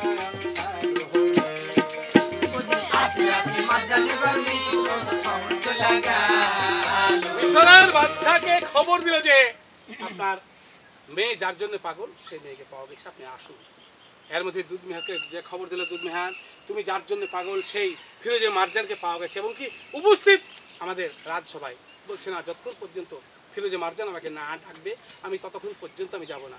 ফিরোজে মারজান এবার যে সুন্দর করে ডাকছে বলছে শোনো শোনো দুধমেহার রে, কন্যা শোনো আমার কথা গো, তোমার জন্য বলে আমি গো, ও কন্যা উঠা কথা বলো রে নসিবে আমার হাতিরে তোমার লাইগা ছাড়লাম বাড়ি রে কন্যা ছাড়লাম ঘর বাড়ি গো তোমার প্রেমে পাগল হইয়া রে কন্যা আইলাম মিশো রে তেরে নসিবে আমার এতই রে দুঃখ কুণ্ডারি তুমি উঠো দুধ মেহারের যেন কণ্ঠ শুনেই জান ভরে যাচ্ছে সত্যি মনে হয় আমার সেই হৃদয়ের নায়ক আমার সেই প্রেমের পাত্র এসে আমাকে ডাকছে দুধ মেহার উঠে যেমন দেখেছে ওরে সর্বনাশ মনে হচ্ছে পূর্ণিমার একটা চাঁদ একখণ্ড খাড়া যাচ্ছে দুধ মেহারকে দেখে ফিরোজে মারজান বলছে এত রূপের কন্যা আমি তো কোনো জীবনও দেখিনি আর দুধ মেহার কিন্তু বলছে আমি এত সুন্দর পুরুষ আমার জীবনে দেখিনি দুজন মিলে আস্তে আস্তে আস্তে আস্তে চলে আসছে উজির বলছে যে না যতক্ষণ পর্যন্ত বিয়ে না হবে ততক্ষণ পর্যন্ত তোমরা কেউ কাউকে স্পর্শ করবে না এই বলে দুধ মেহার কন্যাকে নিয়ে চলে গেল রাজদাসীরা আর উজির নাজির বিরবল কোথাও চলে গেল নাজিম উদ্দিনকে নিয়ে সেই ফিরোজে মারজানকে নিয়ে অন্ধ্রমহলে শুধু দর্শক মন্ডলী এবার কিন্তু বিহার পর্ব শুরু হয়ে যাচ্ছে আর খবর পাঠাচ্ছে কোথায় নাজিমউদ্দিন কিন্তু যে বিশ্ব শহরে বাচ্চাকে বলছে আপা হুজুর আমি এই কাজে যেতে লেগে আমি দুটা বিয়ে করেছি কিন্তু আপনি যদি আমাকে একটু বাপের মর্যাদা দেন তাহলে হয়তো আমার ইজ্জত বাঁচবে নইলে আমি একবারে ইজ্জত ছাড়া হয়ে যাবো কেন কি করেছে বলে আমি ভারতের বাচ্চার মেয়েকে বিয়ে করেছি আর চীনের বাচ্চাকে মেয়েকে বিয়ে করেছি বলছি রে বাবা এই তো আনন্দের ব্যাপার তুমি চীনের বাচ্চার মেয়েকে আর ভারতের বাচ্চার মেয়েকে বিয়ে করেছো মানে তারা হবে আমার বিহাই আর আমি হবো তাদের বিহাই আমাদের মধ্যে ঘনিষ্ঠ একটা সম্পর্ক হবে এই কে কথা আছিস এই মধ্যে যা যে দুই মেয়েকে উঠিয়ে নিয়ে বলতে ঢের আনতে জোড়া সাথে সাথে একবারে থোড়া ভাবে তারাকে নিয়ে দুই বউকে নিয়ে এসে হাজির হয়ে গেল শ্রী দর্শক মন্ডলী বিহের বাড়িতে এমন সরঞ্জামে ফিরোজে মারজান বলছে যে আব্বা হুজুর আমার আব্বার নাম ইমরান বাদশাহ ফিরোজে মারজান বলছে আমার বাপের নাম ইমরান বাদশাহ বলার সঙ্গে সঙ্গে সে আমির চান চিন্তা করছে ওই সর্বনাশ আমার চাইতে 7 গুণ বড় বাদশাহ আর তার ছেলের সঙ্গে যদি আমার মেয়ের বিয়ে দিয়ে দিই তবে তো যদি আমাকে যুদ্ধ করে পরাজিত করে বলছে আব্বা হুজুর আপনি চিন্তা করেন না আপনি আমার সঙ্গে দুধ মেহার কন্যার বিয়ে দিয়ে দেন আমি যেভাবে হোক যদি আমার আব্বা মেনে না নেয় দরকার আমি জীবন দিয়ে দেবো তবু নচেত আপনাদের কোনো ক্ষতি হতে দেবো না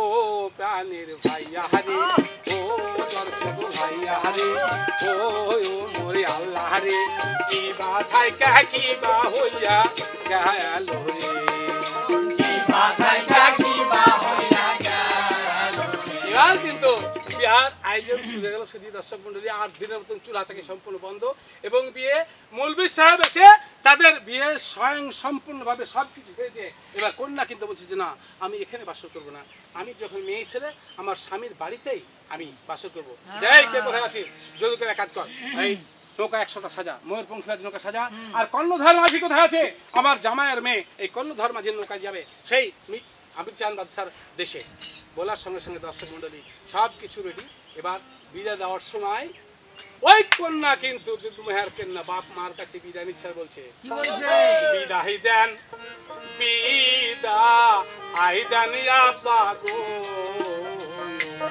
আব্বা বিদায় দেন মারে গো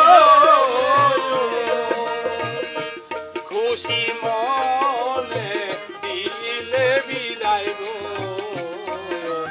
আব্বা যাবো শ্বশুর লয়নে নসিবে আমার এতই রে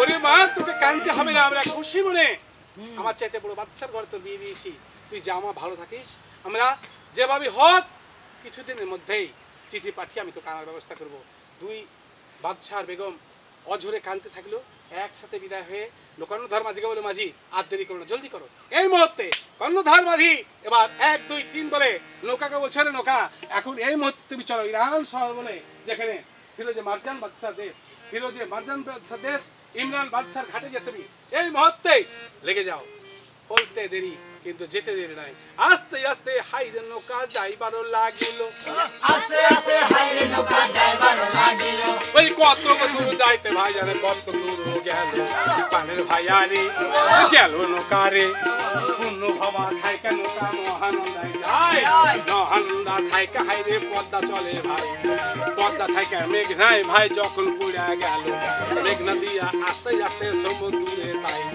সমুদ্র থাইকা নৌকা চইলা গেল ভাই সমুদ্র থাইকা হাইরে ইরান শহরে চলে যায় হায় হরে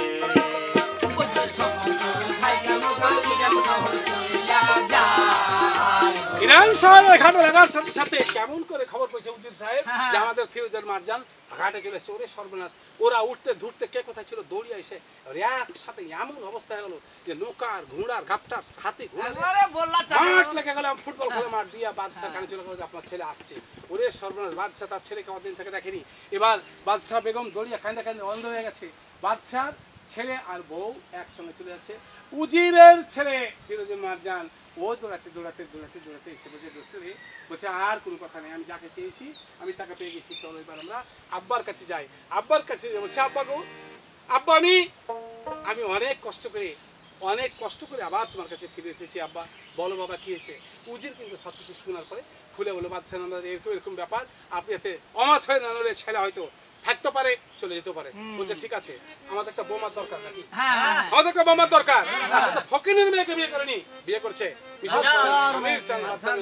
ধন্যবাদ ছেলে, তুমি এসো। আজ থেকে আমি তোমার মাথায় মুকুট দিয়ে আমি চলে যাবো সৌদি আরব হজের জন্য। আর তুমি আজ থেকে এই রাজ দরবার আমার বাবা মরে যাওয়ার সময় আমাকে দান করে গেছিল, আমি জীবিত অবস্থায় আমি তোমাকে দান করে আমি দেখে যেতে চাই যে তুমি হচ্ছ এই ইরান শহরের বাদশাহ। এসো বাবা। এই বলে মাথার মুকুটটা খুলে সুন্দর করে ফিরোজে মারজানের মাথায় দিয়ে বলছে বাবা যাও যাও, আমি দেখি তুমি ওখানে যাবে। ফিরোজে মারজান প্রস্তুত হচ্ছে, শাহ জামাল কিন্তু খাড়ে আছে। বাদশাহ বলছে বাবা জামাল, আজ থেকে এই রাজ্যে তুমি হচ্ছে প্রধান উজির, যাও আমার ছেলের সঙ্গে একসঙ্গে যে বসো। মা দুধমেহার তুমি চলে যাও অন্তর মহলে। দুধমেহারকে সব শাশুড়ি নিয়ে চলে গেল। আর শরীর আসছে মুড়ুল এবার ওই যে ফিরোজে মারজান আস্তে আস্তে মারজান রে গেল যে চলিয়া রে, আস্তে আস্তে মারজান রে গেল যে চলিয়া আর কহ থেকে দূর যাইতে মারজান, আর কহ থেকে দূর গেল রে, আস্তে আস্তে মারজান রে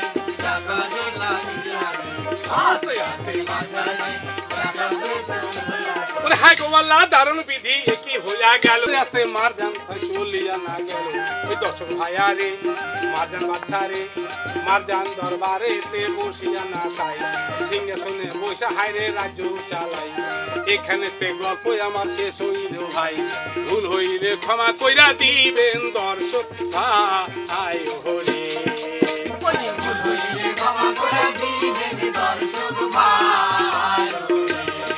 শুধু দর্শক শ্রোতা মন্ডলী, ফিরোজে মারজান কিন্তু সুন্দরভাবে বাদশাহ হয়ে বসে আছে। তার বাপ ইমরান দেখছে চেয়েছে, হাইরে সর্বনাশ, আজ আমার একটা মাত্র ছেলে, আজ কত সুন্দর লাগছে। শুধু দর্শক মন্ডলী, এবার কিন্তু উজিরের ছেলে সে উজির আর বাদশার ছেলে বাদশাহ, দুইজনকে দেখে বাদশাহ কিন্তু সুন্দরভাবে সম্বোধনা সবাইকে জানিয়ে দিল এবং রাজ পরিবারের বাদশাকে সবাইকে বলে দিল আজ থেকে আমার একমাত্র ছেলে বাদশাহ আর উজিরের ছেলে শাহ জামাল হচ্ছে উজির। শুধু দর্শক মন্ডলী, এইভাবে তারা রাজ্য চালাতে লাগলো। আর এখান থেকে আমার গল্প পালা শেষ হয়ে গেল। হাই রে আল্লাহ দারুণ বিধি কি হইয়া গেল, আস্তে আস্তে বলি আমি শুনবো সকল পানের ভাইয়া রে আব্বা জানো রে আমার দর্শক শ্রোতা রে, আমি তো কিচ্ছা আল্লাহ কিচ্ছা বলা যায়, এখান থেকে কিচ্ছাই আমি শেষ করিলাম ভাই, ভুল হইলে ক্ষমা কইরা দিবেন গো